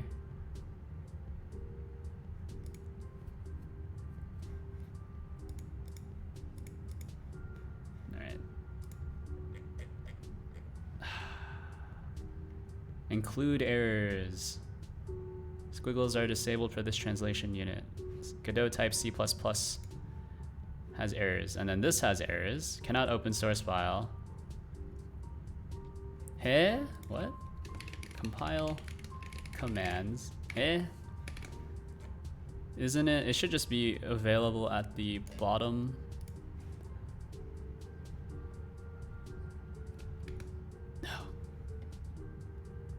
There are no compile commands. I don't want to like force a entire recompile, but I do miss having just like real code completion. That's fine. I'll do it later.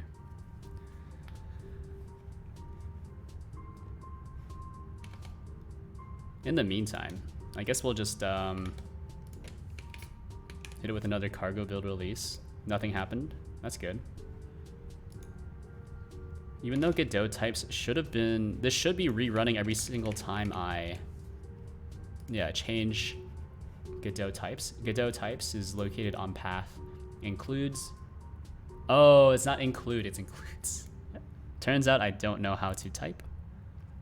That's why it's confused. Give that a save. That's fine. A few errors never hurt. There we go. I guess nothing's happened anyways. We can always look at the actual generated files. Okay, cool. Look at that. See, that's looking more correct. It's very scary though. Well, nice. It's okay. Not everyone learns how to read. No offense. I think a lot of these big community servers have the waiting room. Because I'm not the only one that misspells stuff. Maybe. I mean, it wasn't really a misspell stuff thing as opposed to just hitting the I accept the rules button. This is pretty wild, I'm not gonna lie. So this is what I'm linking against.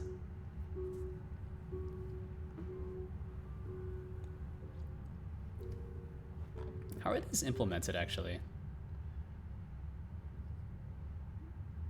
How are these implemented? I actually don't really understand what I'm looking at. So this is the implementation. librscc, yeah.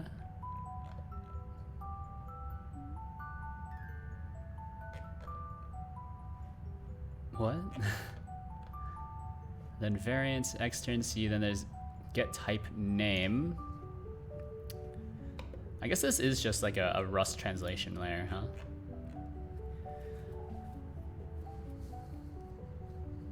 I'm starting to get nervous. Yeah, I don't think you need this part in the Rust code. Build me.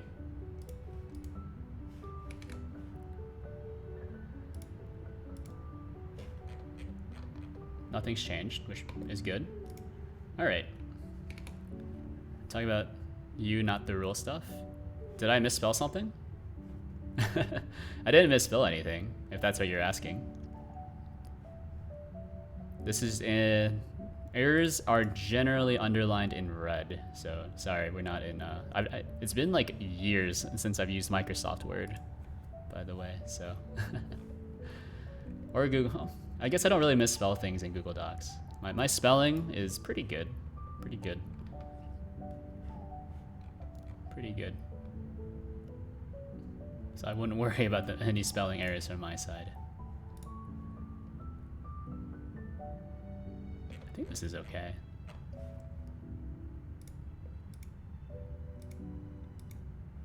Did you misspell includes for includes? Well, I guess if you want to make that comparison, then sure. I did misspell include. I spelled it includes, which is still a real word, by the way, instead of include. So technically, on a technical level, yes, I did misspell it. But on a literal level, no, I did not misspell includes. It's just the wrong word. So depending on which level of pedantry you want to live at, I guess you are correct. Alright, then they have a bunch of froms. We don't need any this stuff. Which things of theirs actually use? I need an example. I need an example. So they have more extern stuff, which is very scary.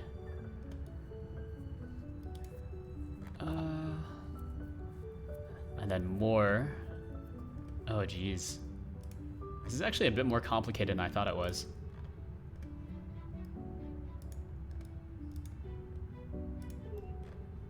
So when did they use this? It just looks like they're exposing a bunch of stuff to C++, which is fair enough.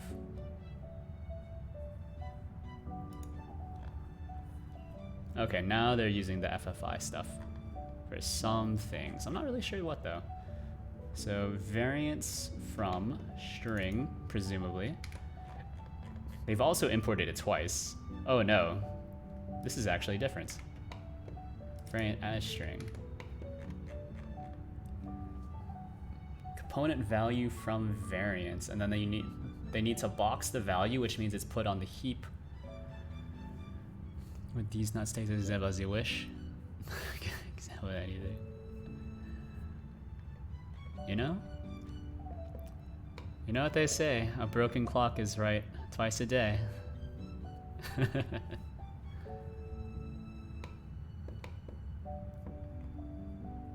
Component value. So component value.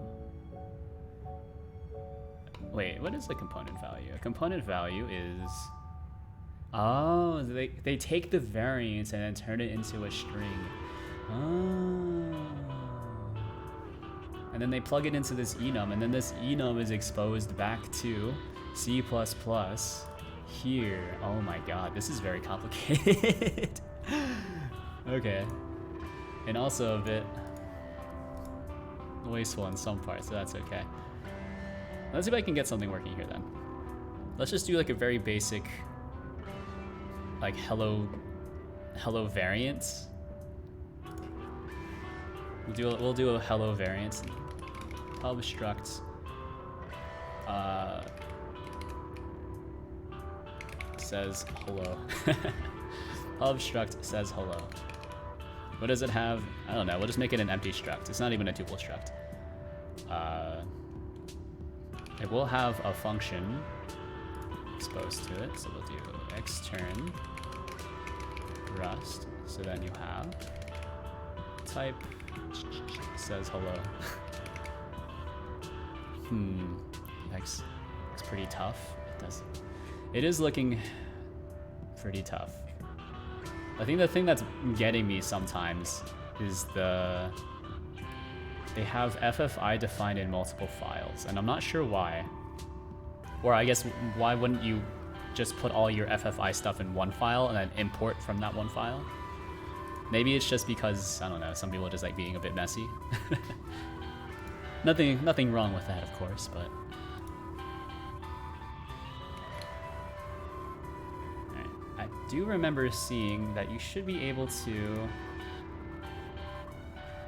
implement some things. Or you should be able to implement methods and then pass them back. Although I don't think any of these examples use that. All these examples are garbage. Because they don't actually like use any fancy features. This one uses fancy features, but I'm not sure if they're actually... I don't think they're using any impls. Like they're using just the... Oh no, wait, component data. Are they exposing component data? Okay, yeah, okay, this one does. Beautiful. Guess what I'm doing. Alright, are we playing 20 questions? Are you doing something on the computer?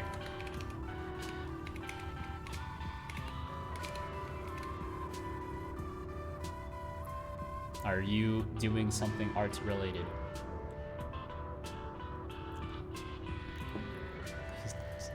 You fool, you've wasted 3 guesses. That weren't even yes or no questions. Yes, no. Are you doing something programming related?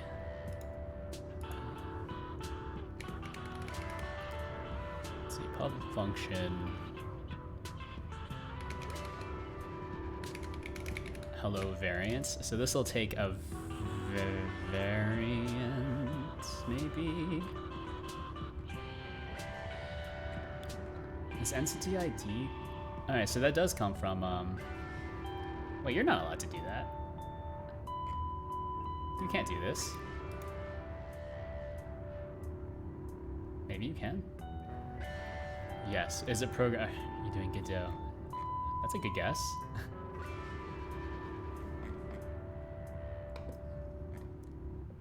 Create entity. Where is it's just entity? And then this is presumably, oh, this is a different entity ID, and then they map it back to whatever entity ID is on the C++. That is confusing. I think this one must take a smart pointer, or not a smart pointer, a shared pointer.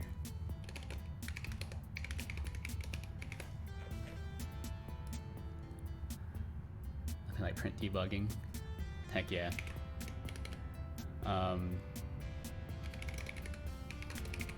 Shared pointer variant. Hey, cannot find variant in the scope. All right, sorry, FFI. Please. Trait bound. Shared pointer target. Yes, I've seen this many times. How are you supposed to access it? Making a clown? Oh, so I thought I asked it if it was art related. That seems art related to me. External Rust. No, you don't need to expose that to C++.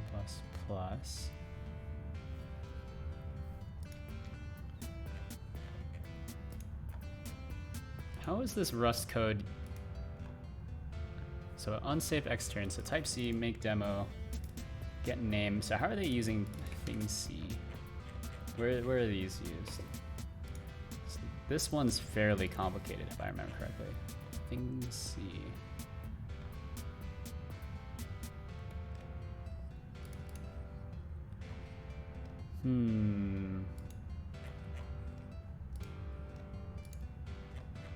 Thing C? Ooh. CXX bridge. Oh, and then this is passed to shared thing. Shared thing has a thing C. Then shared thing. Oh, my test. Fantastic. Ooh. Ooh. X is a unique pointer. FFI make demo. I'm allowed to do this, right? It's just too bad I didn't get Node.js 17. Or are you doing things in Node? You're making a clown with Node.js?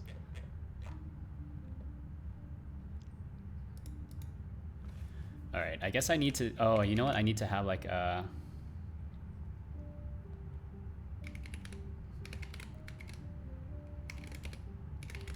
get variant.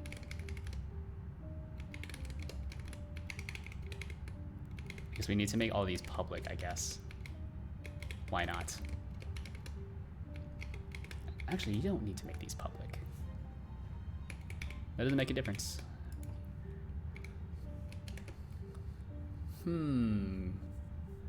Get variants.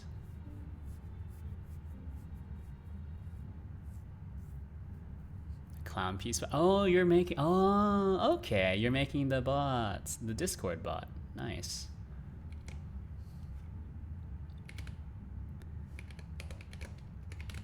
All right. I'll copy this person's stuff for now. Get empty. Variants.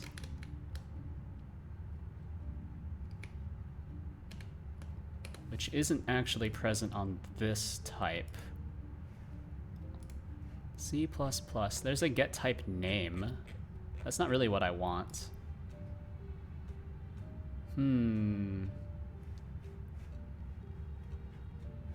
Actually, this is it's just variants. Yeah. Take this out. Trait bound variants. Shared pointer target is not satisfied. Traits shared pointer target is not implemented for. I'm missing something. Clearly. Undo me. Shared pointer target. Okay. Public unsafe trait. What do I need to? Oh, hello, Kalame. Thanks for the raid. Much appreciated. Hello, hello. Sorry, I'm mind-flooded right now. I apologize. Thank you, Kalame. 3, 2, 1. Thank you very much for the raid. What I'm working on is I'm running a springbones module for Godot, but I don't want to write it in C++. Kalame. There we go. I don't want to write C++ because I'm a big baby who's very scared of Godot's memory model. It's not that complicated, I'm just not familiar with it. So instead of actually learning a new thing, I'm learning another new thing, which is much more complicated, which is binding Rust code to C++ code that will then generate more C++ code that I can then bind to Godot. Using yet another C++ shim. Kalam. Oh. Kalam? Thank you very much. Once again. I feel like I've been rated by you a few times, so let me give you a... Yeah. There we go. There's the follow. Yeah, that sounds really complicated. Yeah, well, it's like... Would I want to write like all of this code? Would I want to write all of this code in C++ or in Rust? So it's like the logic I would much rather write in Rust. But in terms of integrating into the engine, it's much easier to just write everything in C++. So that kind of puts me in like a weird spot. So I want to see if I can do this via Rust. There's already someone who's doing something like that, but their example is very complicated. And also like not following how Godot does C++, which is fair enough. I'm assuming they're already familiar with C++, which is why they're doing it the way that they're doing it. I only know enough C++ to do a lot of damage to a code base.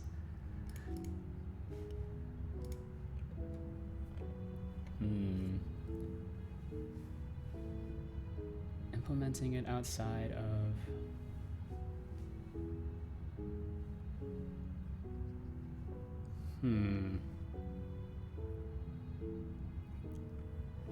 Let's see. Right now, I think I have something kind of bound. I think this is what I'm going to be doing in order to pass types over to Rust, which is we just have a big header file that drags in all the includes that we need, and then we'll just kind of expose it like this. And then after we expose it like that, right, then all we need to do is just call the equivalent functions like this. So there, it's almost called Rust style. It's a bit weird. It's a bit weird.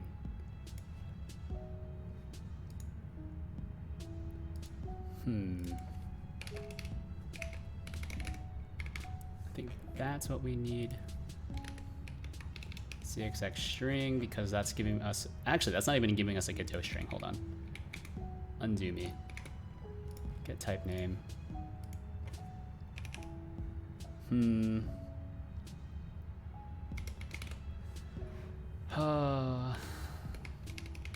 Rust string.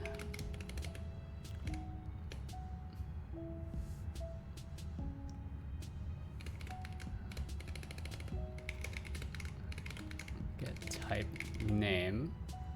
I wonder if I can... So this will take a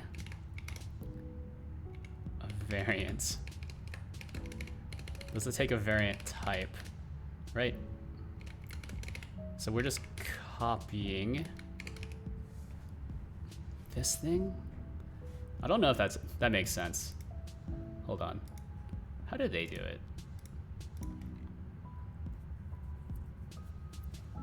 Or no, this takes a variant. Try to learn C++ with a square with the memory management stuff, pointers, etc. Pointers aren't too bad. It's just the memory management which can get very complicated.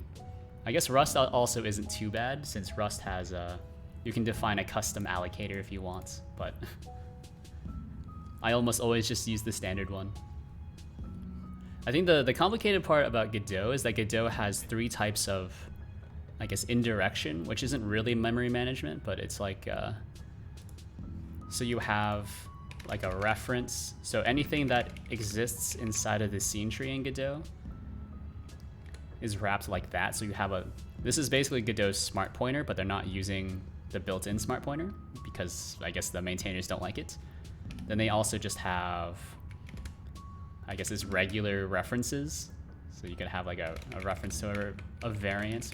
Actually, this should be a reference to a variant as well. Thanks for reminding me. Then you have, Godot uses mem new in order to allocate new memory. Like that, which gives you a pointer. And then you also just use pointers if you are assigning a list to something. And I was like, you know what? What if instead of doing all of that, we just need to have a very small wrapper over this stuff. Get type name. So where does this come from, by the way? Get type name. I guess this would just be type name, huh? So variant and then variant type.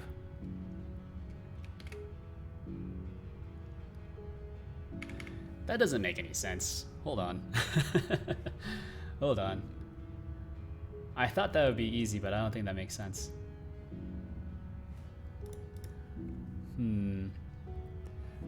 That's in the C++ code behind GDScript. It is all in the C++ code behind GDScript. It's fairly easy to read, I guess.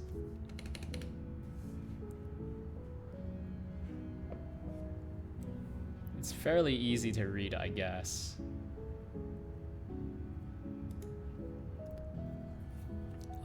As long as you just read it all literally. So all references are just references. Now, if you actually want to work with it, then it gets a bit harder. This doesn't make any sense, by the way. So I do need to return this Rust string if I want to be able to use it in Rust without having to do too much finagling. I don't know, is there anything that just works straight off of variants? Yeah, I guess we can just expose, yeah, there's just get type name. Then we pass in a type.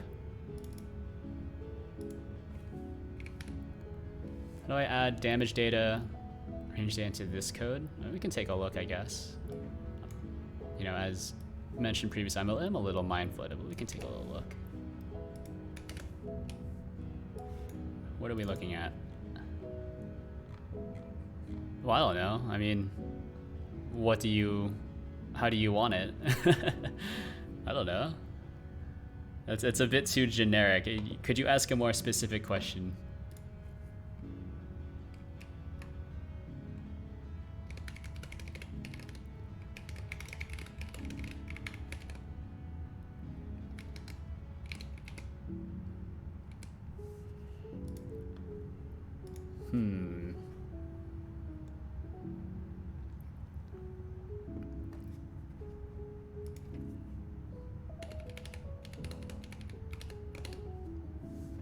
Can you do this? I don't think you're allowed to do this.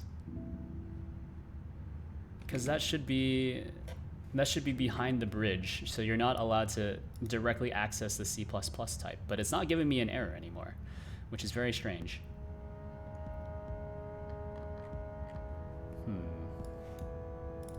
The custom resource data on the tower? Where?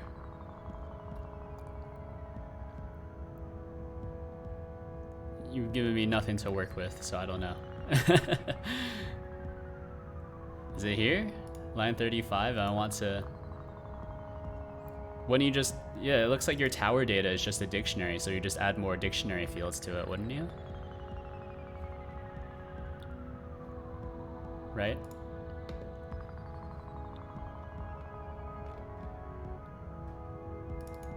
This gives you a unique pointer. Make demo gives you a unique pointer to a thing. I think that's fair. So how are they doing it then? So they weren't using any unique pointers, right? So they were just doing variants from that. Where are they where are they constructing the variant? Let's dig a bit more. So it was in Godot variants RS. Are they constructing the variants? Variants get type, variant type, sure.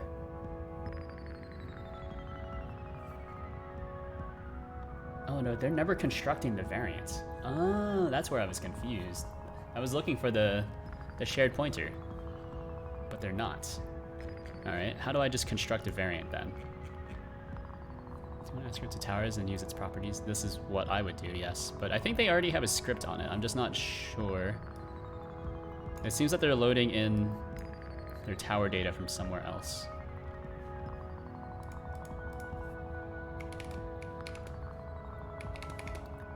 Godot types.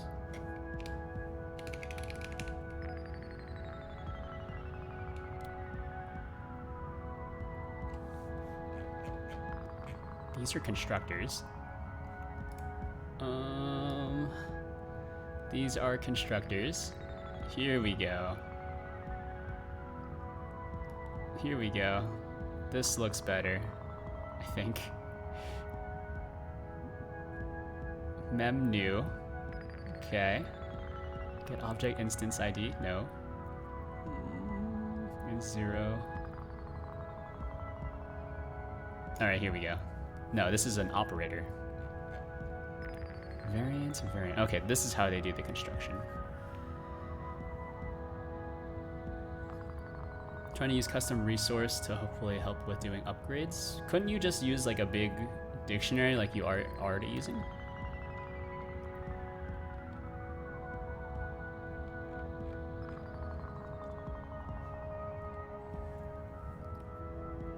Alright, so this, okay, so this is variant. Alright, so then we'll do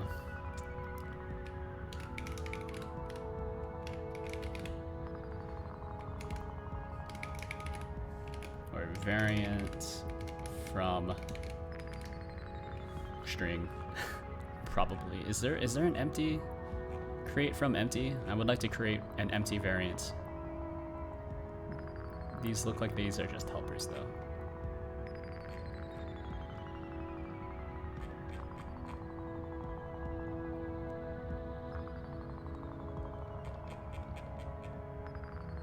Okay, let's just create one. Create variants from bool. I don't really know what that means. Variants from bool. This will take some sort of bool p bool.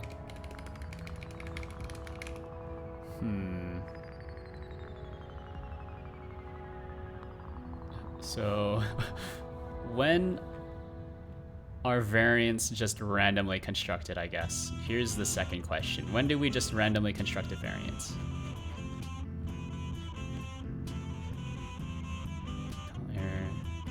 Construct variant type. That looks complicated.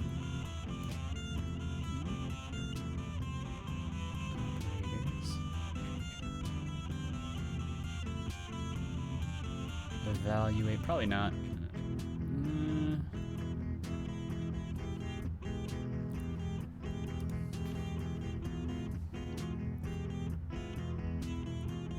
Can you just do this? Can you just do that? You might. I don't know. Oh, you're not supposed to do that, by the way? I mean, I guess I could just slap this into the header. But this is actually supposed to be here.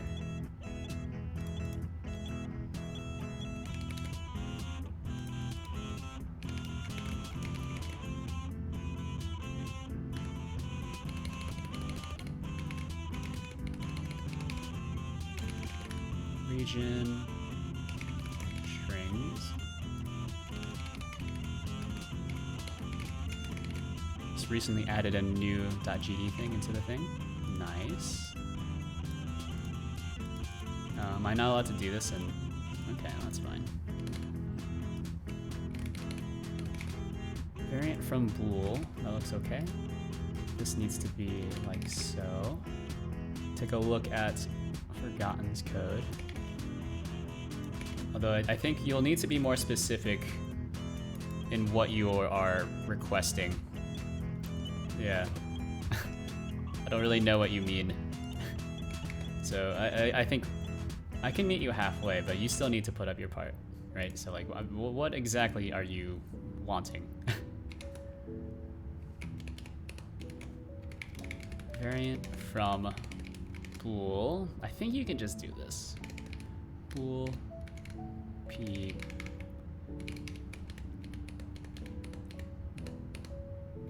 Sorry, hold on. P bool. I forget. Going between the two things is getting me super like mixed up.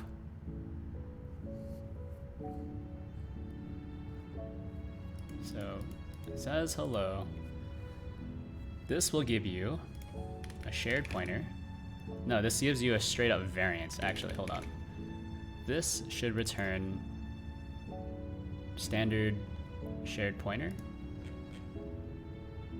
So include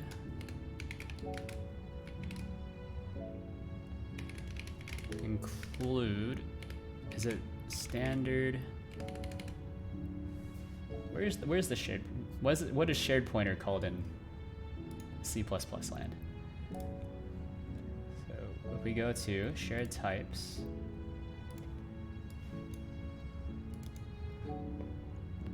I need to watch more tutorials. We'll watch an RPG tutorial. You should just watch. I keep saying, like, just go watch one of the GD Quest tutorials. The GD Quest ones are pretty good. I think Heart Beast also has some good ones. Heart Beast, Godot. Action RPG in Godot is pretty good by Heart Beast. Or at least I see a lot of those things on the subreddit. For a roguelike, not an RPG. Well, you need to do the basics first. So just do enough until you know what you're doing. And then you can start doing some of the fancy stuff. No, the Heart Beast one is like a Zelda-like. It's like a Link to the Past kind of thing. And so, I don't know, like Forgotten, have you made Pong before? Here's a question, have you made Pong? You might be doing something that's a bit too difficult before you've done the most basic stuff.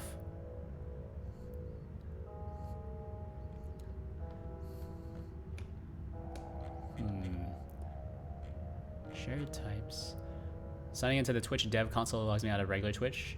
That doesn't sound right. I don't think that should be happening. I don't get signed out of regular Twitch when I sign into the dev console, unless you're logging into like a different account. RPG covers many important concepts before moving upon. Yeah, that's true. I guess if you're not familiar with like how to store data, it's good.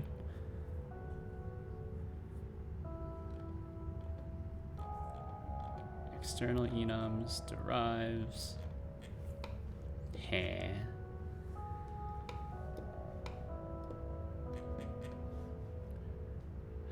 Oh, I don't want to look at shared types. Okay, hold on. Look at the tutorial.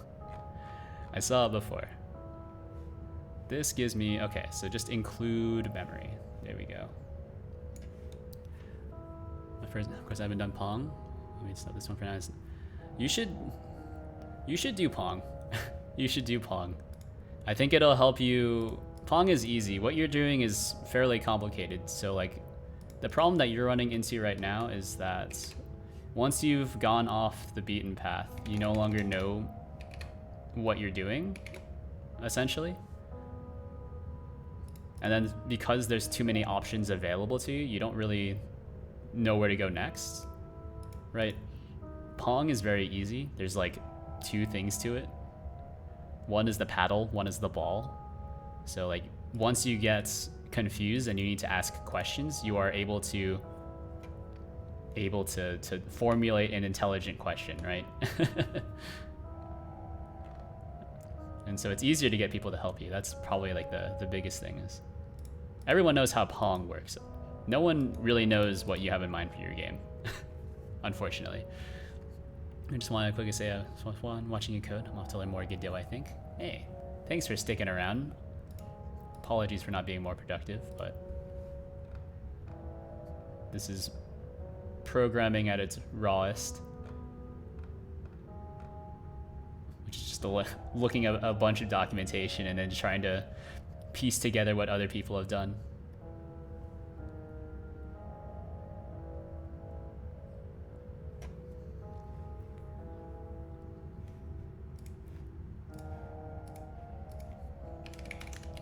Hold on. Variant is equal to, let's create a new one from pbool. Still fun to watch, I think. Oh, well. Thanks for finding me fun to watch. Much appreciated. Standard. I guess we can return a unique pointer. Why not? Standard shared pointer. Variance.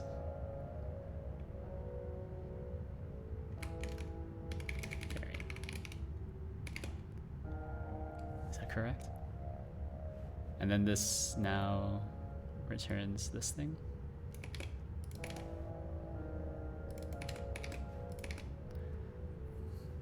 Let's see, live rs. So then this is now variant from bool. This returns a shared pointer, calling a Rust function from C++. No. But this would give me back a shared pointer. Shared pointer. Variant, which means that this now needs to be shared pointer variant, shared pointer f of I. Please don't give me the error. Yes. Heck yeah. What's different? I was getting an error last. Is it because of this thing? Oh, I get. Oh, I see. Okay, that makes a lot of sense. Because this is not actually a module in Rust. This is run through this this compile macro. So this is doing a thing on the back end. So I need to provide a way for this shared pointer to actually exist. Oh, okay. Okay. I feel like look at other people's code implementation and how they've done it. It's the best way of learning fast. This is true. This is true.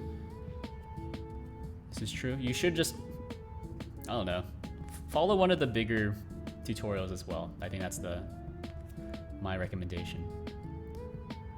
Either follow one of the bigger tutorials or do something very, very simple that everyone knows how to do.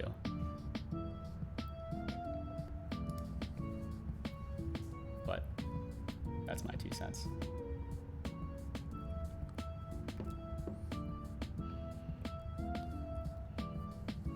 I think also learning how to break down a problem. I think the easier you can break down a problem, the better, right? That's more of a learned skill that you accrue over time, but it's like, if you can break down your question into yes or no, into a yes or no question, I think you're more likely to get like helpful answers, or even just answer it yourself.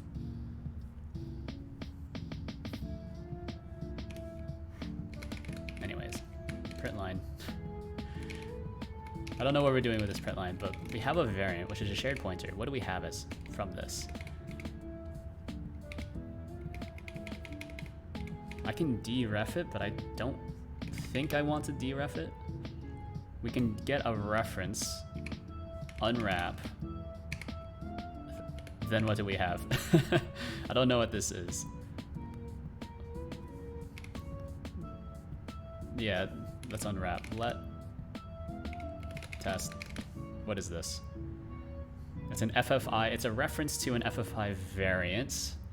So okay, so we've dereferenced it essentially, or I guess we've dereferenced it, but it's still a reference. Wait a minute. All right, now I'm confused again. This is a shared pointer. We got it as a reference. What? Like it's a reference to whatever we had at the pointer.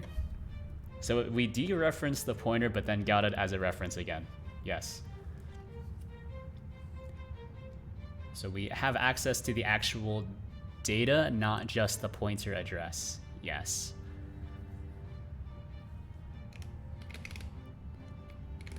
Oh, and then because we don't have any actual... No, we should have get type name defined on it, right? Because that is like that. It's not mutable because we're not doing anything. We're not mutating it. So that's how you would define it, like that. And this will give you back a string. So let type name equal test get type name.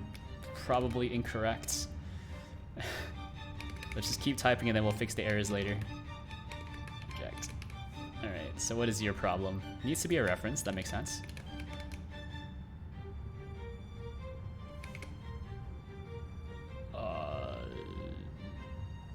Sure, I guess it works. I don't know. Oh, am I not allowed to do this? Like that, okay. So this should just print the standard out. All right. So we'll give this a cargo build. You may think Tetris is a simple game, but when you try to code it, it becomes rocket science. Oh, Tetris is actually like surprisingly difficult. Surprisingly difficult.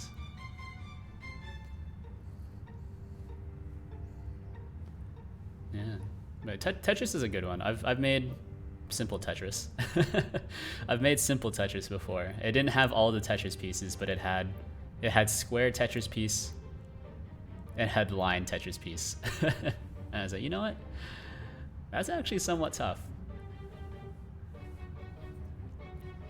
It's somewhat tough. I think the hard part was actually, for me, was flipping the pieces. Because of how I like structured the program. You can do it with tiles, right? Well, I didn't do it in Godot. I did it in like, I think I did it in, what was it? It was in, was it in Python? I think I did it in Pygame. Or was it Piglet? It's one of those. All right, but here's what we're doing. Here's the idea. We have our lib.rs. Oh, geez, look at that. Look at that. This is the generated code. This is the generated code. We have our structs. What the heck? Oh, I didn't expose this to C++.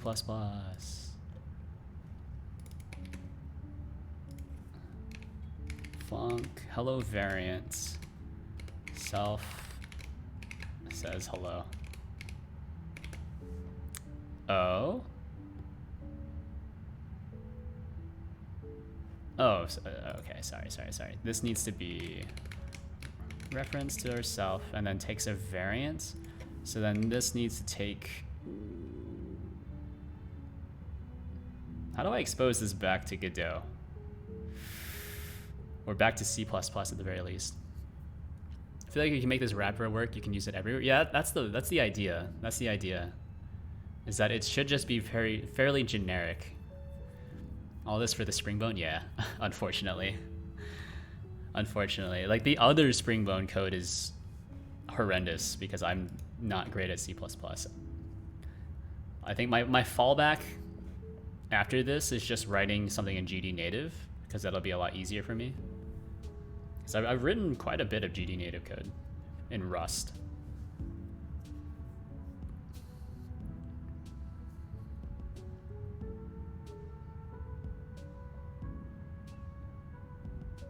Actually, can't I just take a reference to this? Right, hold on. Built-in bindings. Hold on.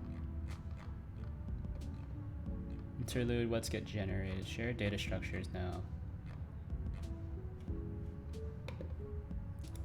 Yeah, pretty much all of this for springbones, unfortunately. Like, this model here technically already has springbones, so that's, but they're all implemented in GD script, so, you know. It's a nice optimization to have. And then it's also like a nice learning opportunity as well, which is why I'm doing it.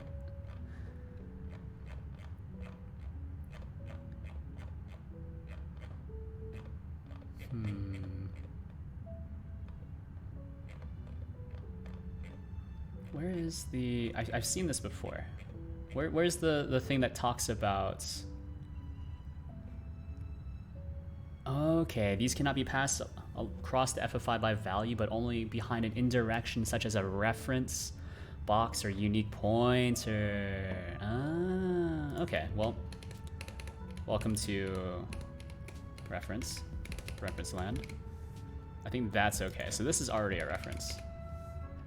Don't need to unwrap.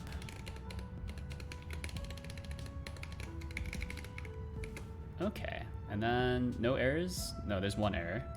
This takes a variant, which is a reference to some variant. Yes. But then we can also just create a variant from a bool. I want to see if hello variant will work though. Okay. Well, that's good.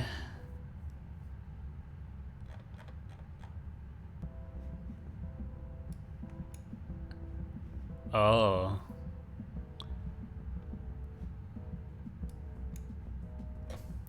Run me again. Creating library. Object. Link unresolved external symbol. Oh, geez.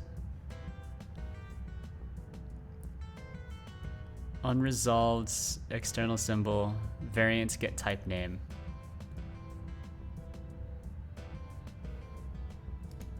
This one. Alright, well.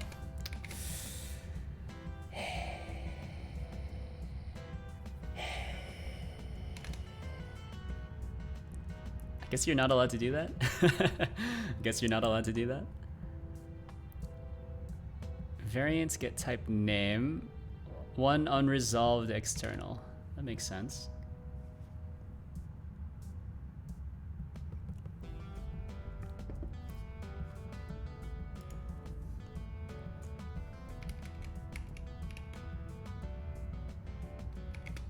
Can I do this? No. So it's entirely variants get type name. Although this probably should just be that. Is it because of this thing all the way up here? So this should be get type name and then variants, variant type, variants, variant type.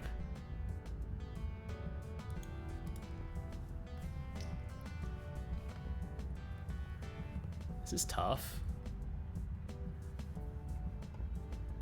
I don't understand what the error says.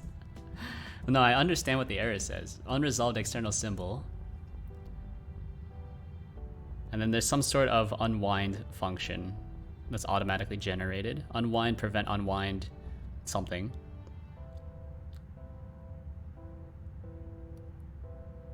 Get type name, reference, and function. Oh, is it because I referenced this in like...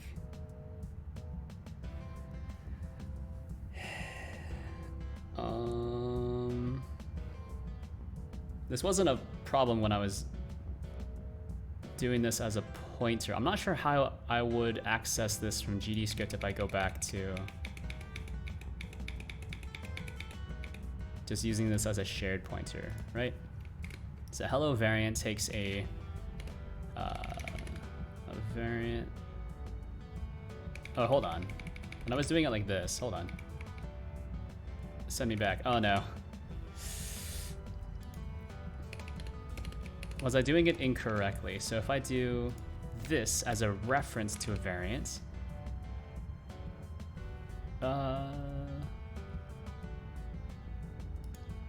that's right. Yeah, it's okay. Variants, right? That's correct. This is throwing an error because this auto-generated stuff is incorrect. Then this needs to be a FFI variant. Oh? Am I not allowed to do this? Unsupported type. Okay, well.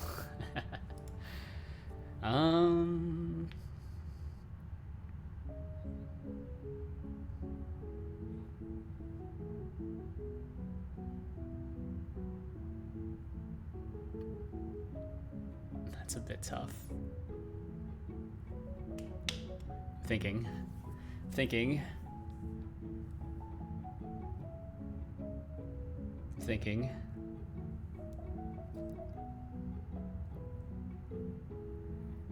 I think I need to be a bit creative in how I pass the types around, I think. So I don't think I can just pass... This is what I wanted to do, but I don't think it's possible, because I think this leads to like a... just a huge loop, I guess. Like, what I want... Yeah, I can see how this would cause a problem, is because it recurses endlessly, right? No idea how this thing works. It's actually fairly simple. So anything defined in extern Rust is exposed to... Well, anything in extern Rust, that's my Rust code.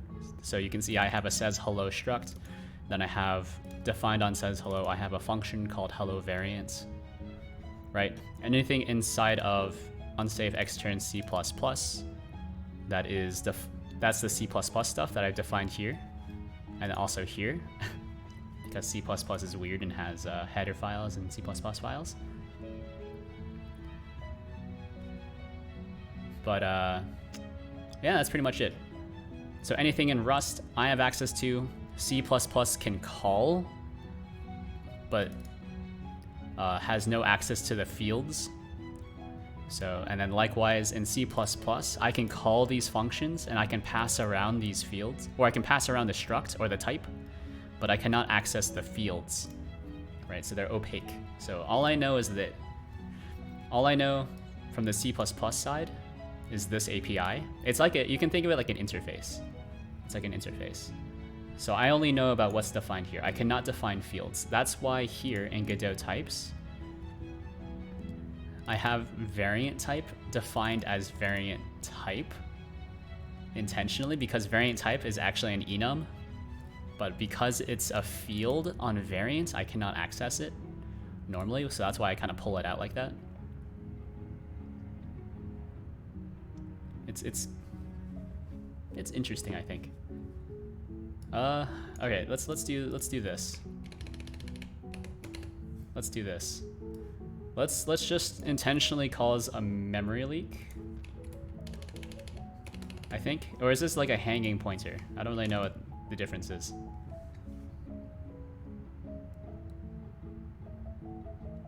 We'll do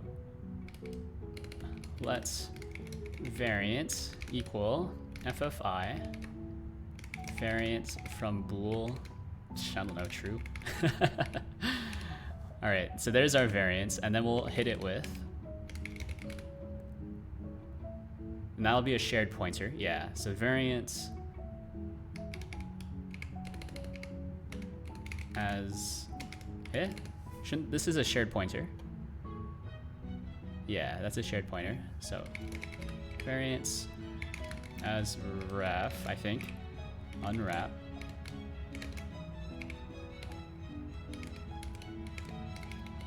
Let variant ref. Don't actually need to have this in between stuff, but it's just for me to debug. Variant ref. We can then call get type name. Variant type object.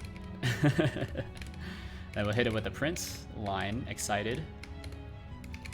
Boom boom. Yes. That's probably more correct. Send it.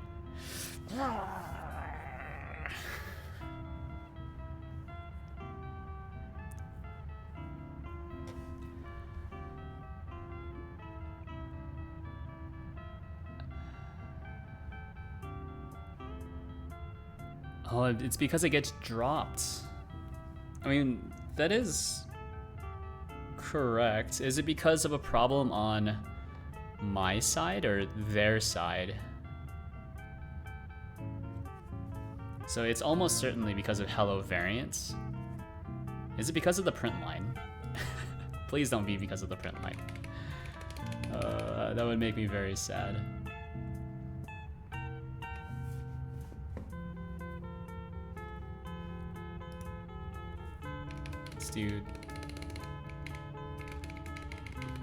Let's pull in these functions as well. So there's function Godot string to Rust string, which takes a...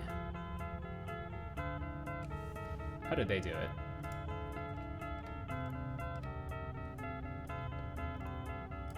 So there's their string C++ file, but then they define the FFI for it somewhere else, I think, right? Or is it just invariant? No, it's not invariant.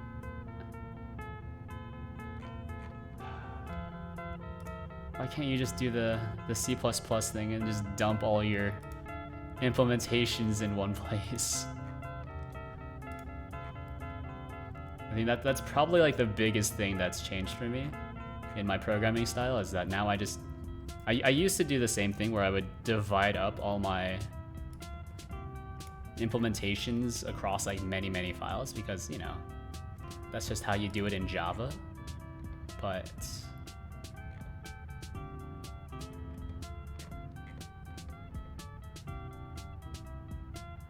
wait, what the heck? What the heck? You can't do this. Are you allowed to do this? You can include your own header files inside of your own implementation, but how does that work? Wouldn't that mean you have to like incrementally compile?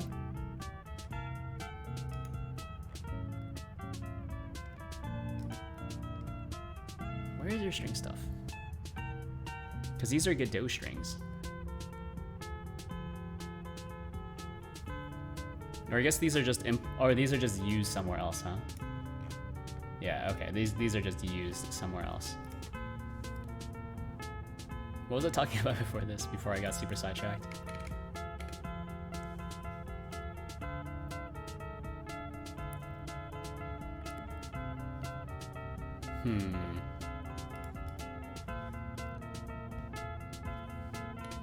Oh geez. Let's just have a function here that's like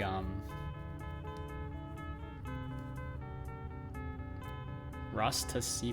What's the interrupt there between Rust and C++? So it's just cxx string. Name in Rust, name in C++ is string. So I guess we can implement something a back and forth, I suppose. So this would be a string Rust string to Godot string. So this is some sort of const Rust string value.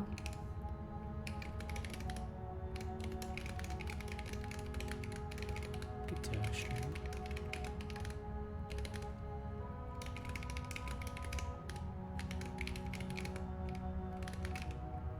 Okay. So how do I go the other way around? I don't think they've defined that. I would like to go the other way. So that returns a standard string to whatever, right? So how do you construct a uString h? Oh geez.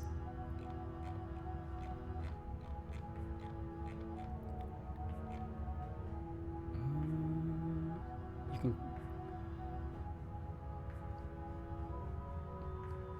string range. Oh geez.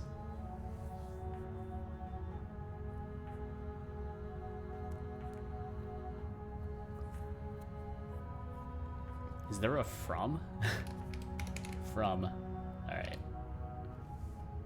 Probably not the greatest. Probably not the greatest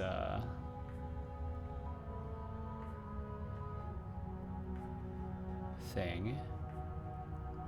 search term, but I think we've got it. Copy from, probably not what we want, although that is just kind of defined here. I don't know how to...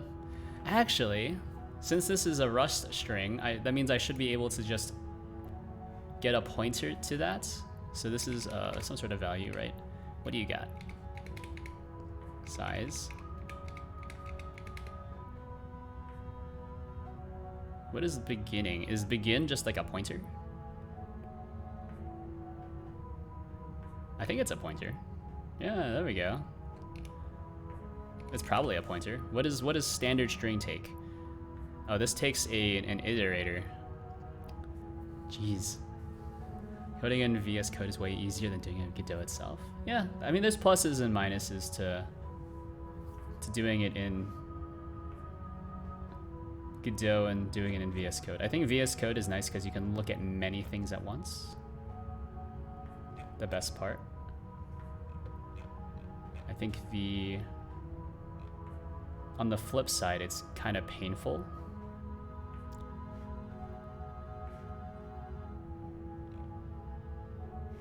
Because you're not able to,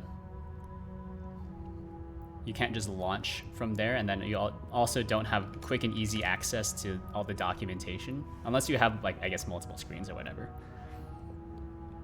And then there's some jankiness as well. So like,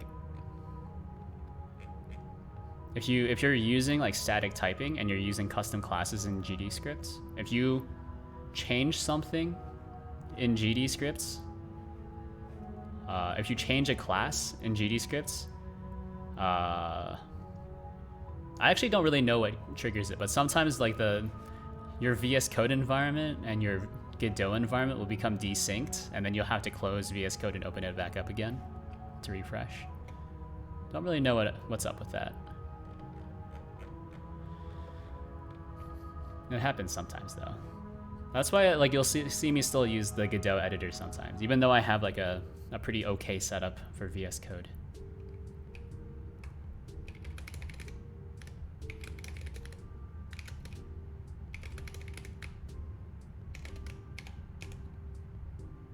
And then you can do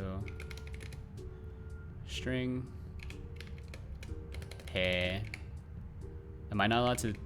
Yeah, there's copy. Copy from. What do you got? Const character.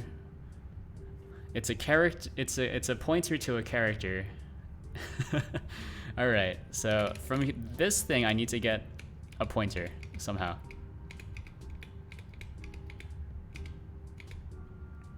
That's a string iterator. Capacity. Which one of these gives me a pointer? This gives me a pointer to the data. That gives me a static rustbridge1 string. Probably not what I want. It's anything you do in GDScale will show in VS Code.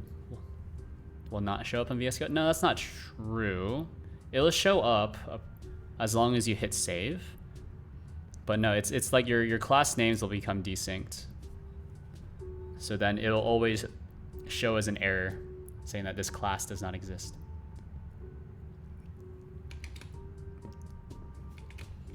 What do I do with these? Hold on. So value. What can I do with this? What does this do?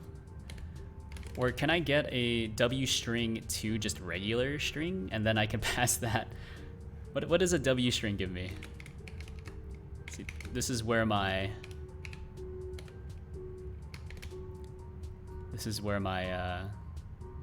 lack of knowledge in C++ is starting to bite me.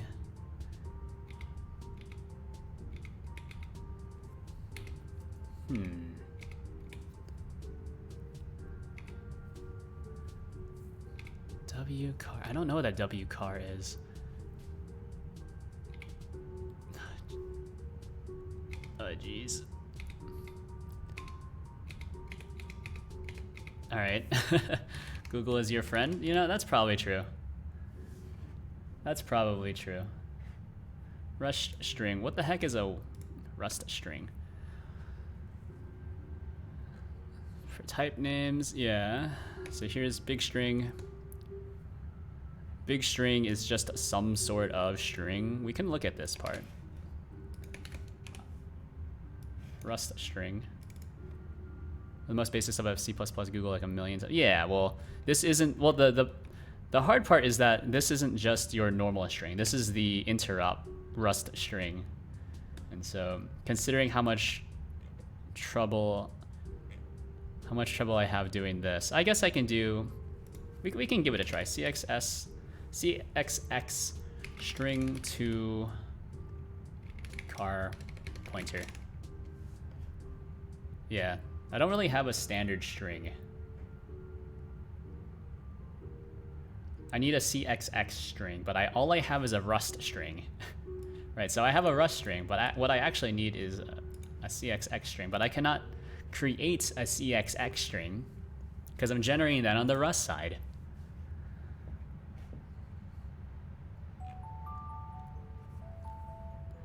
String C string gives you a character pointer. All right, well, maybe that's okay. Just gonna leave that there.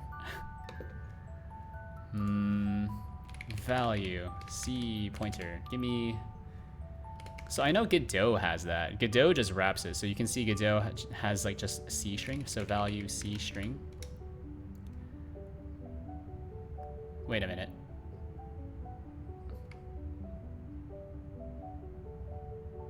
Oh, Rust has this as well. It just didn't show up. That's cool. Sick. All right, well, there we go. there you have it.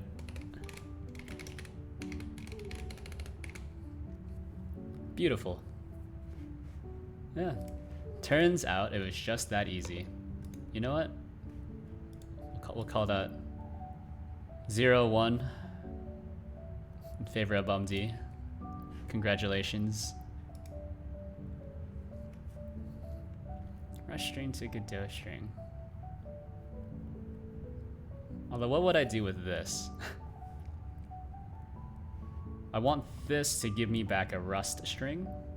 So this will return string, sure. Well, we'll just have this, we'll just do it like that.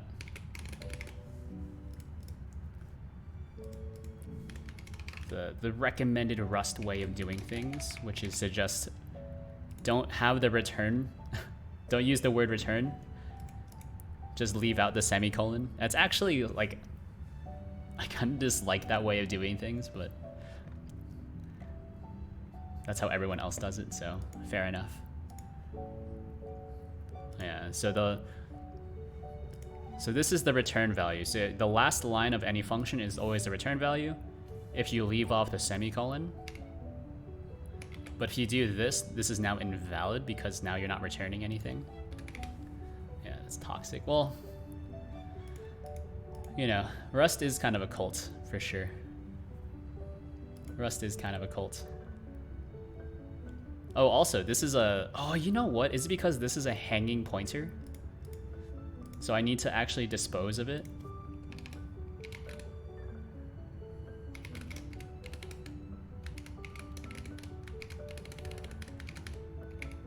That might be it. That because I'm not disposing of it, it just kind of like hangs out, and then Godot fails to, or Rust fails to compile it. That might be it. That's very possible. So if we do variants, can I just drop? Can I don't think you can do that. Cannot move out of variants because it is borrowed. Sure. So we'll drop this, and we can just manually drop. Or how do I like explicitly delete it? Because from here I've allocated memory. I no longer want the allocated memory.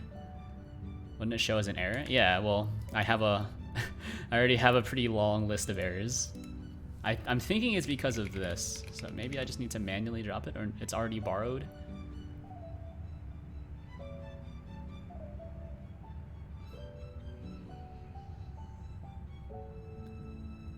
I'm allowed to do this.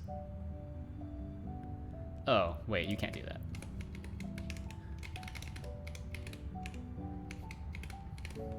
Just do it like this. I don't think this actually drops it. This just drops the borrow.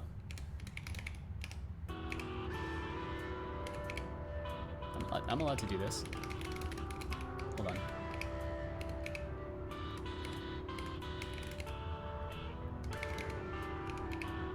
Hello? I don't think this value was oh, you know what? It might be completely dropped. Well, although let me check. Variance. Please, I desire code completion, sir. Because I don't know what I want. Let me see. It's very confused right now, I can tell. Alright, so on shared pointer, let's actually look it up. So shared pointer. How do I destroy it? Like, technically Rust should be handling that. That's what I'm thinking is causing the compile error. Maybe not. With less broken, I don't know. Yeah, we can always try. I don't think I need to do that. It should be dropped as soon as it goes out of scope. But the problem is that it is not actually dropped when it goes out of scope, because this gives me a shared pointer. How do I kill the pointer? Yeah, I didn't think so. 4 unresolved externals. That's good.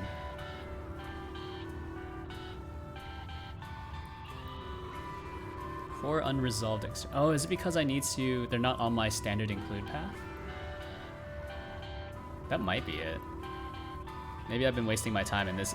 The real problem is that because they're not on my include path. Have you successfully rerun this by default? I've successfully compiled once. I've compiled this before.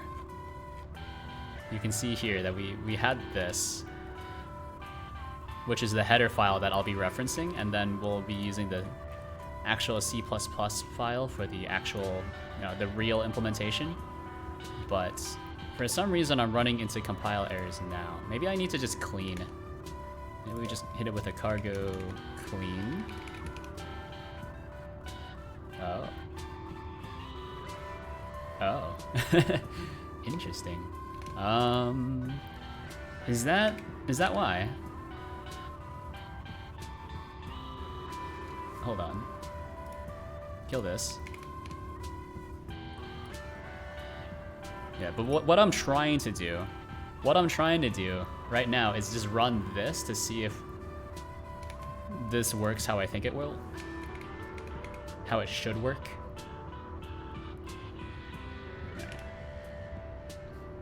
So we've cleaned. Maybe there was some incremental build data that was wrong.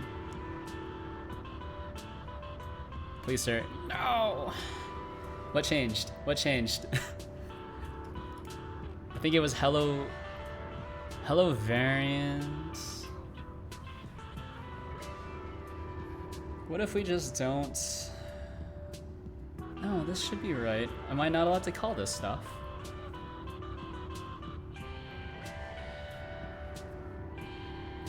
But the problem, I don't know. Well, let's take this out because we're not. Oh, but I know I need that. I need that.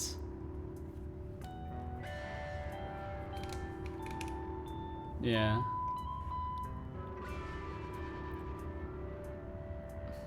So looking at this error, run me again. It's not the get type of the object itself. What? Unresolved external symbol, something shared pointer variance gets. I don't know what variance get is. Variance from bool. I think there's like a few cascading errors for sure. So pointer variant get. Where is variant get? So there's get type name. That's correct. Maybe. I guess if we wanted to just YOLO it, right?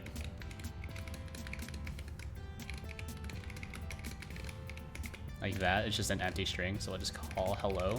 Then this variant ref won't actually do anything. Okay, so that's not the problem.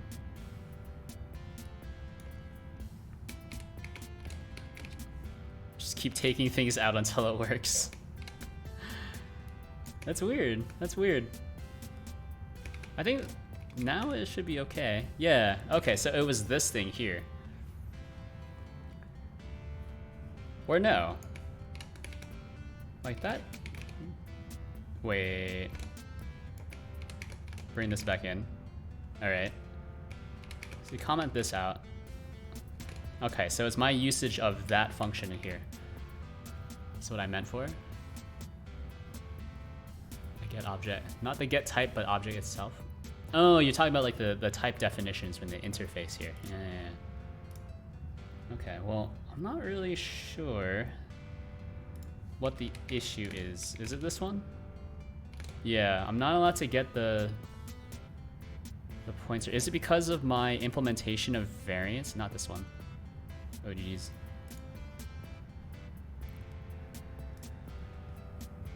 Maybe it's...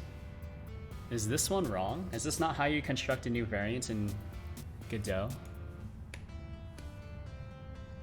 How is this constructed? Can I look for... Find all references. Give me the reference. Take your time. 10 out of 47 files confirmed.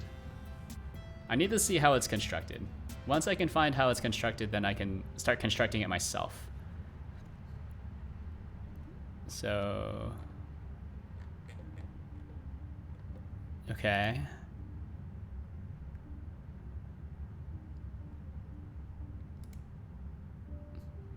Operator variant, get reference pointer.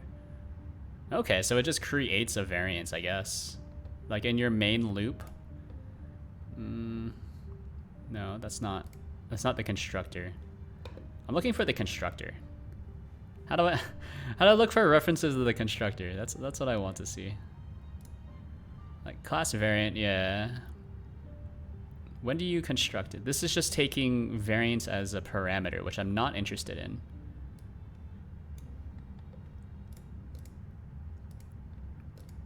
Yeah, this isn't really super helpful. Script language might be a bit more useful. Doesn't look... That doesn't look right. Isn't this is just an empty variant, isn't it? Yeah, return an empty variant. Can you do that? Can you do that?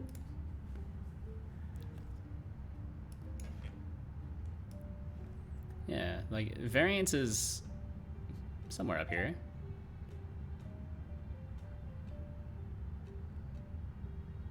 I don't know. Variant values, variant C++, not interested. These are all the constructors. Variant parser. Godot types, that's me. And then everything else just uses the variants.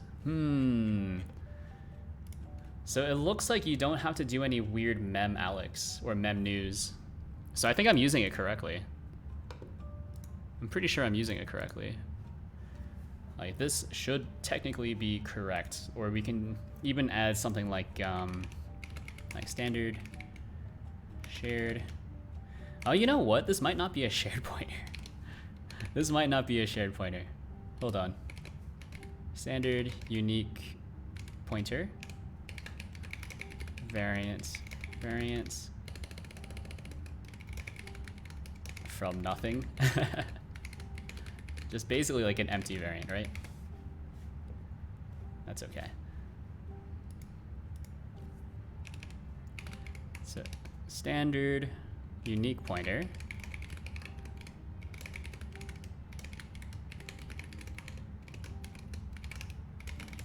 So this is just return variance, right? Oh wait, hold on. Standard unique pointer variance variant. I guess maybe the problem is that now it's just kind of like hanging out. So it's like actually just like leaking memory. Maybe is that it? I'm trying to, I'm grasping at straws here, but variant. Yeah. Like I'm pretty sure that's an actual constructor thingy, an empty constructor. Like I don't see it here, but I did see that another class was using it, so I'm assuming it's correct. If I can find it. It was used in. Let me see. If we look here, so find references is gonna take a little bit. Even my computer isn't that fast.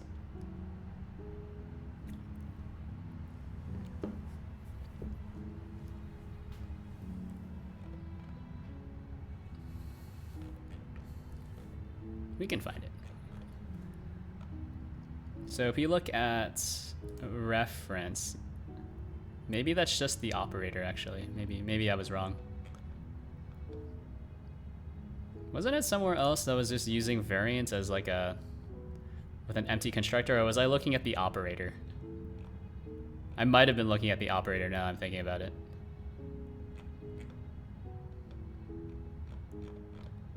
Yeah, you know what? I was probably looking at the operator. Losing confidence. What was it? Wasn't it in dictionary that was using it though?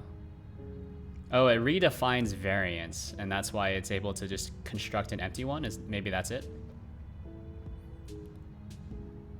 Or maybe I'm crazy.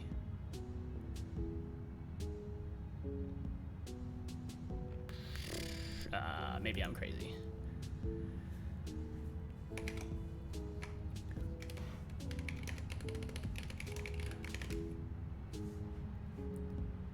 No, yeah, there we go. You can return an empty variant like that, yeah.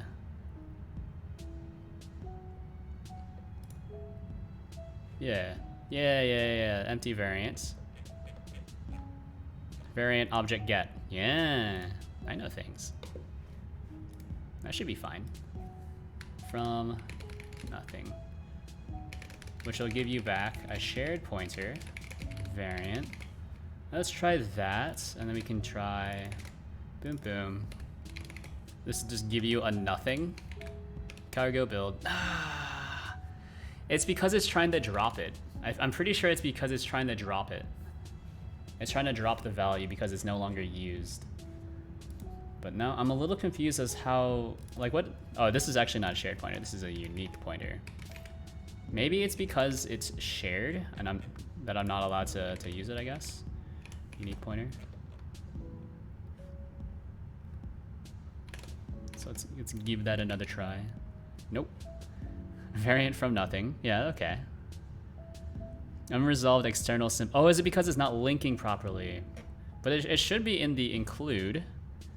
Right, that's in the include. Godot.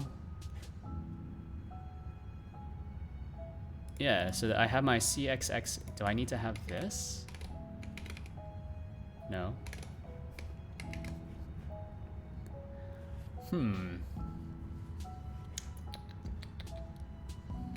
Alright, let's look. Unresolved external symbol. I'm pretty sure it's because I can't find it. Like it's because of the include.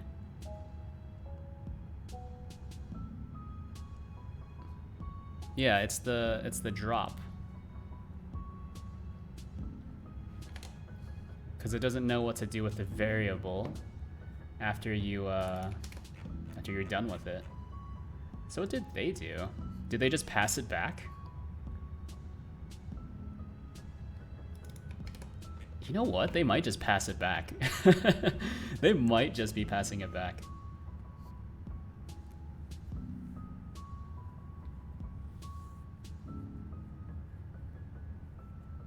You know what? I'm pretty sure they just pass it back here in this example. But then how do you access? Oh, you know what? You don't need to define this in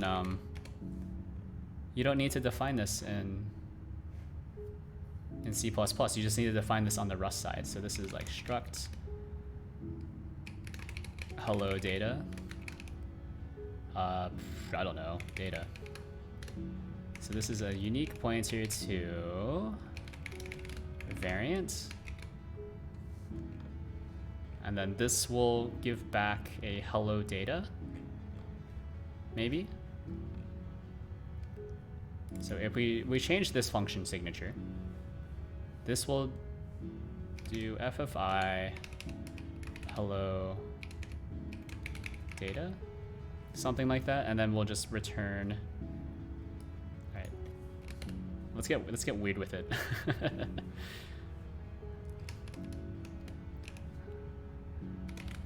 So return, or we can just do FFI hello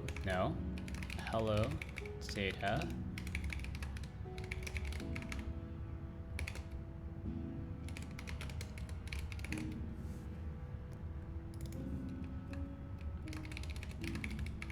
Something like that.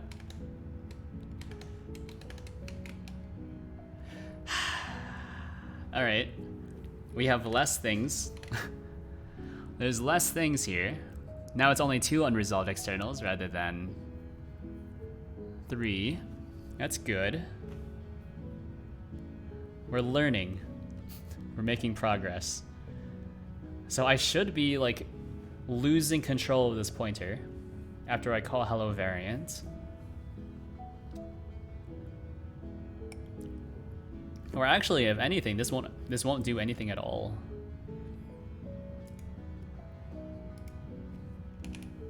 So if I do, maybe if I just take out this, maybe we say, no, we don't want this. Say goodbye. Maybe everything should just be on the shared implementation.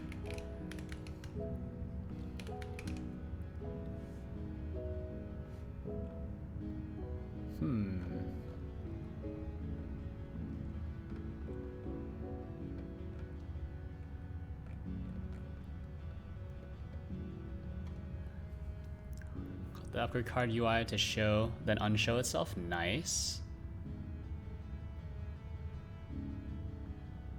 So it's a good start. Working with UI, probably the least fun part of most games. But it's a very necessary part, for sure. We pass only structs. Well, I can't pass only structs because everything in Godot is a class. So I don't have a. You can't pass values. That's the problem. Or I think you can pass values, but only in very, very specific circumstances. So in my case, I can't, because I don't have control over the data. So you do need to use pointers.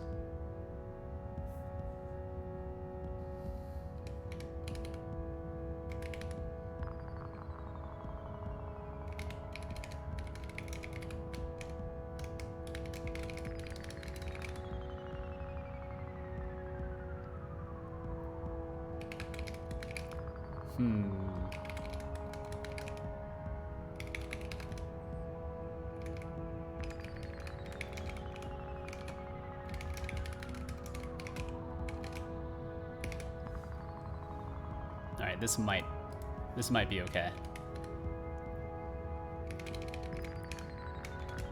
Let's see.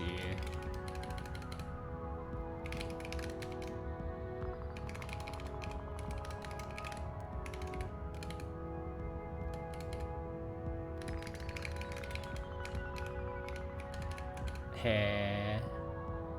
Unsupported item. Hold on. I thought you were allowed to do this. No? So these are the extern C's. This is a shared thing.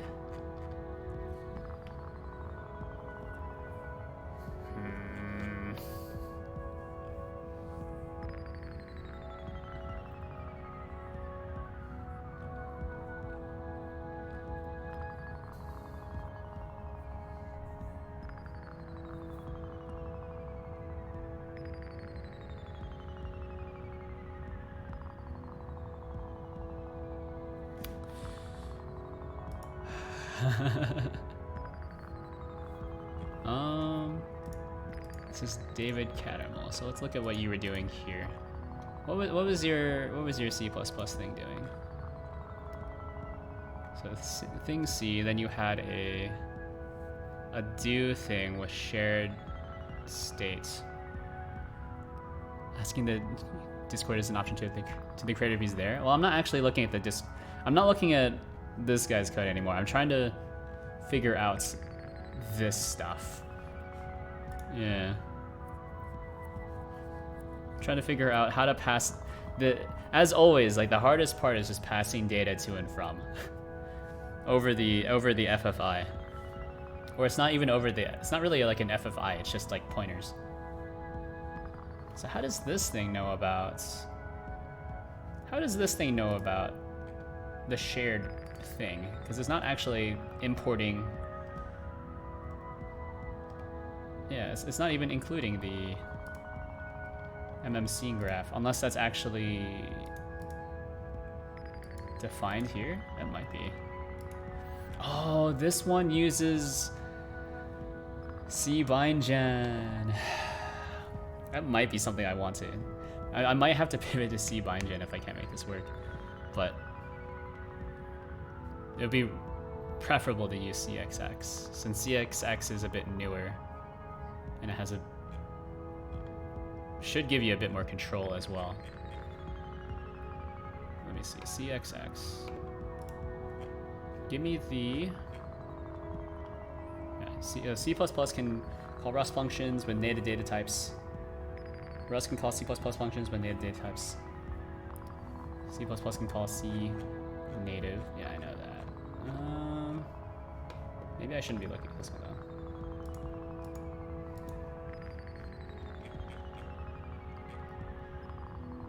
I guess you're not able to define functions on this stuff then, huh? Yeah. Although I thought I saw that before in their test code. So like in tests, right? I saw here, so some of these actually have implementations, even though they are, yeah, implement this thing. So in the FFI, they're actually implementing it. Oh, you know what? It's implemented on the Rust side. To be used. Wait a minute. Oh, it's exposed. It's exposed to Rust.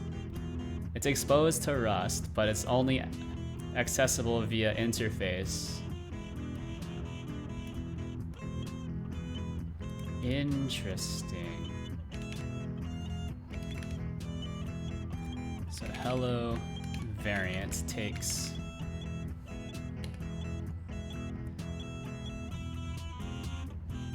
wait, hold on, bring me back. Where was it? Yeah, self. That's a bit weird. That's a bit weird.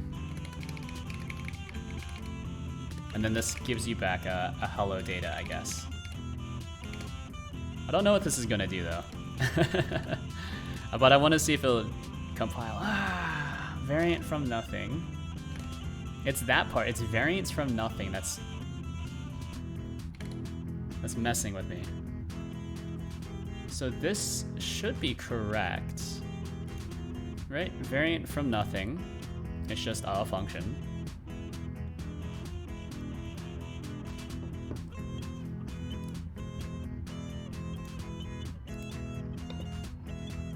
And then we'll look at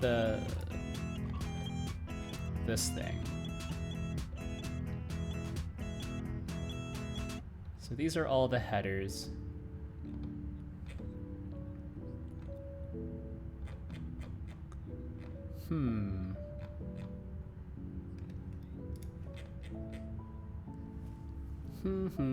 Let's look at borrow.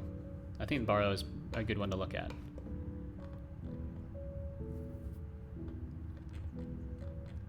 Where is it? I saw it. I was looking at it for a little bit. Borrow. So it has a constructor. That's a struct. But structs and classes in C are, or C++ are roughly the same thing, as far as I understand. So that gives you a constant string reference. Const member, so we have access to these.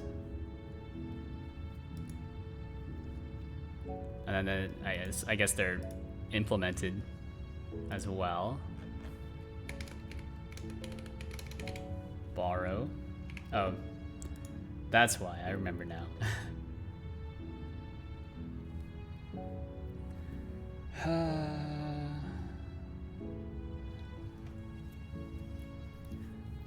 It must be because of this definition then, because it's only this function that's blowing up, right? And if we look at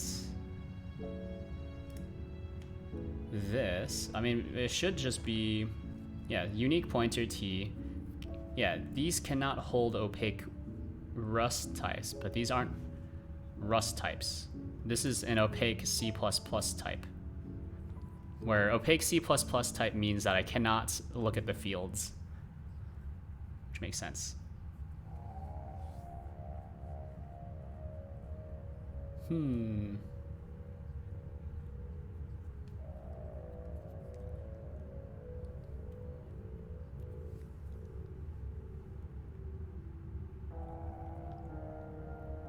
Function with a raw pointer argument.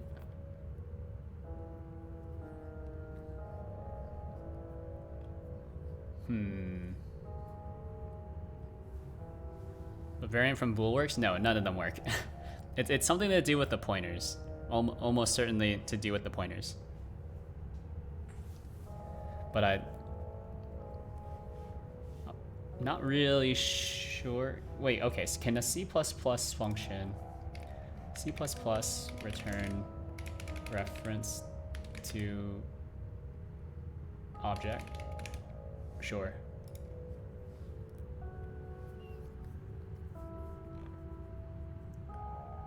Probably returning an object that's on the stack. Oh, you know what? It's probably not on the stack. What if I do variant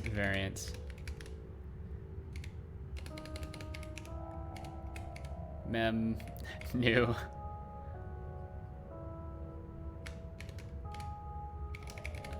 isn't this how you do it? And then hold on, I've seen this before. It was in file dialog, the implementation of file dialog, and then there's a few mem news at the very bottom. Oh, okay, so that's just a pointer. Okay, cool. You know what? It's probably it. Is that you're not supposed to do it like this. This is like absolutely incorrect. Alright, so there's your variant pointer, and then I just give you this. Maybe that was it. Send me.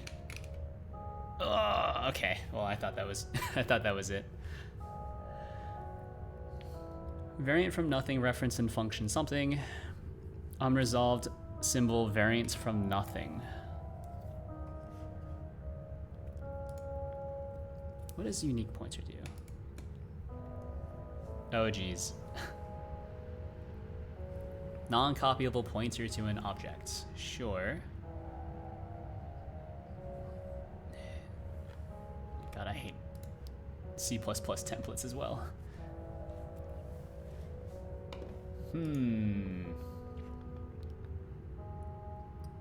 Unique pointer. I can just create a random new pointer as well.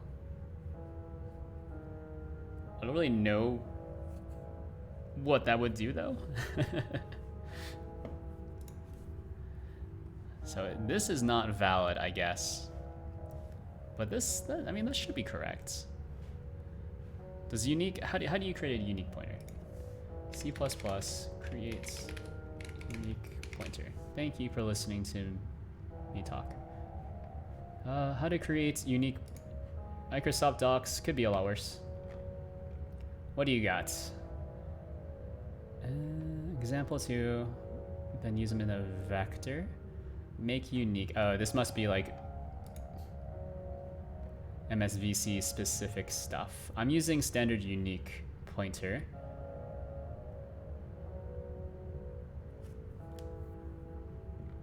Hold on.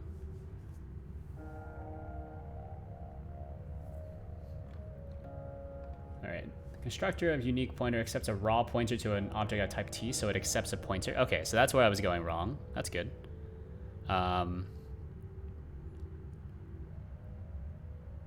Which means I should have been doing... Oh, this is wrong as well, too. There we go. Let's ignore this part for now. Variant from bool, which is very, very wrong. Actually, doesn't that mean I still need to initialize it? I don't think you need to do it like that. Or how do you get a pointer from... I feel like this is still not right. How do you get a pointer from just a value?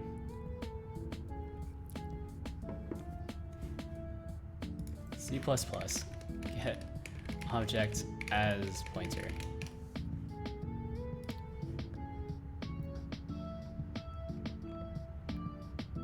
You can have pointers to stack allocated objects. Pointer must always be initialized. Undefined behavior, yep, because you don't actually have a thing. Okay, well. Oh, you know what? Is it because I was doing it? I was doing like, it wasn't even Java style initialization. All right. Maybe that's right. Maybe it's just like my C++ foo is very bad. No. Maybe it's just because I'm bad at C++, but no, it does not appear to be that either. I thought that would... Yeah. So like this one should be... I guess you need to have new. Not mem new. Like I thought... Maybe mem new is only used for scene tree objects. Really just guessing at a ton of things at this point. This is still the same error, it looks like. Variant new. Blown. It's not that. That's GD scripts. Like or at least I'm pretty... Oh, hold on. I forgot the semicolon. Okay, never mind.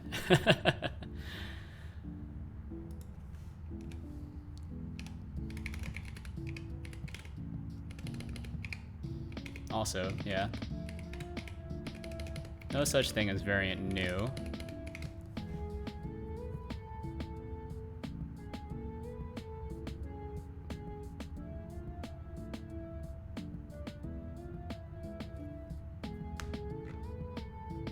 What does mem new do? Do I need to mem new it? I don't think so. Like what is mem new used for? Mem new. We'll just type in mem new variant and then we'll go to this post initialize new. Hey, it's post initialize. Takes a pointer to an object. Post initialize handler. Ooh.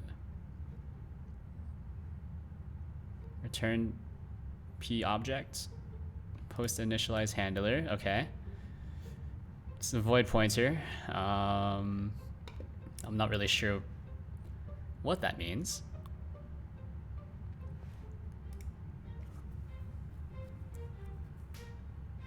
You know what?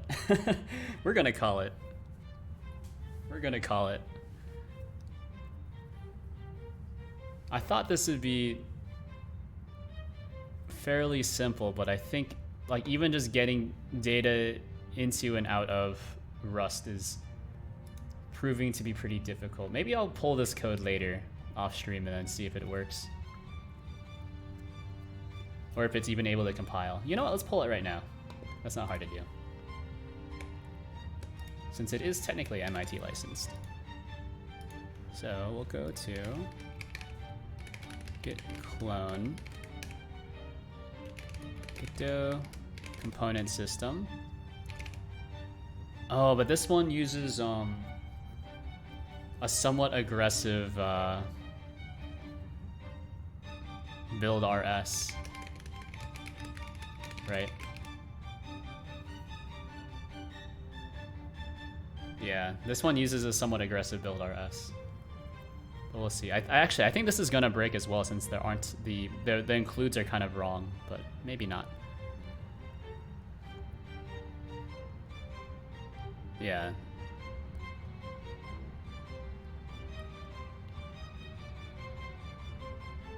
Oh, well. It built. What do you got? Nothing. Because there's no build RS, so it didn't build correctly. That makes sense. Because they're using CX... Oh, no, wait, hold on. There is a CX6 bridge here, though.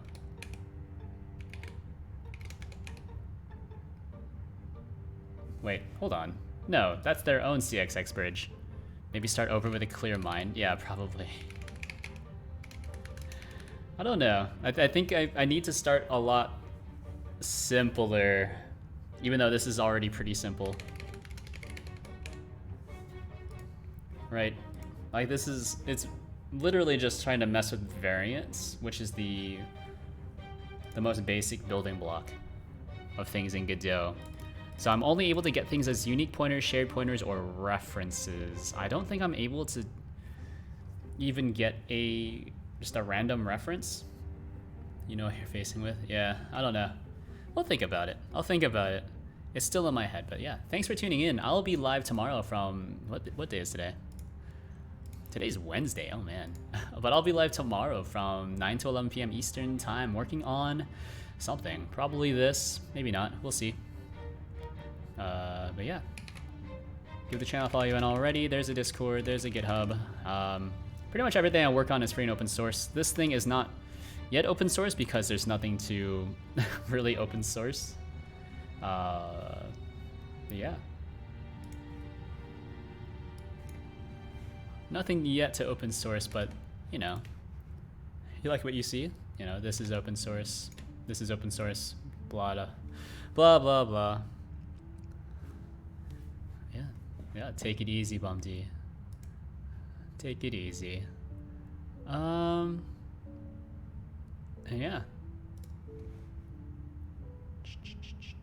Yeah, I'm not gonna pass it on. I'm just gonna stop. Goodbye. See you later.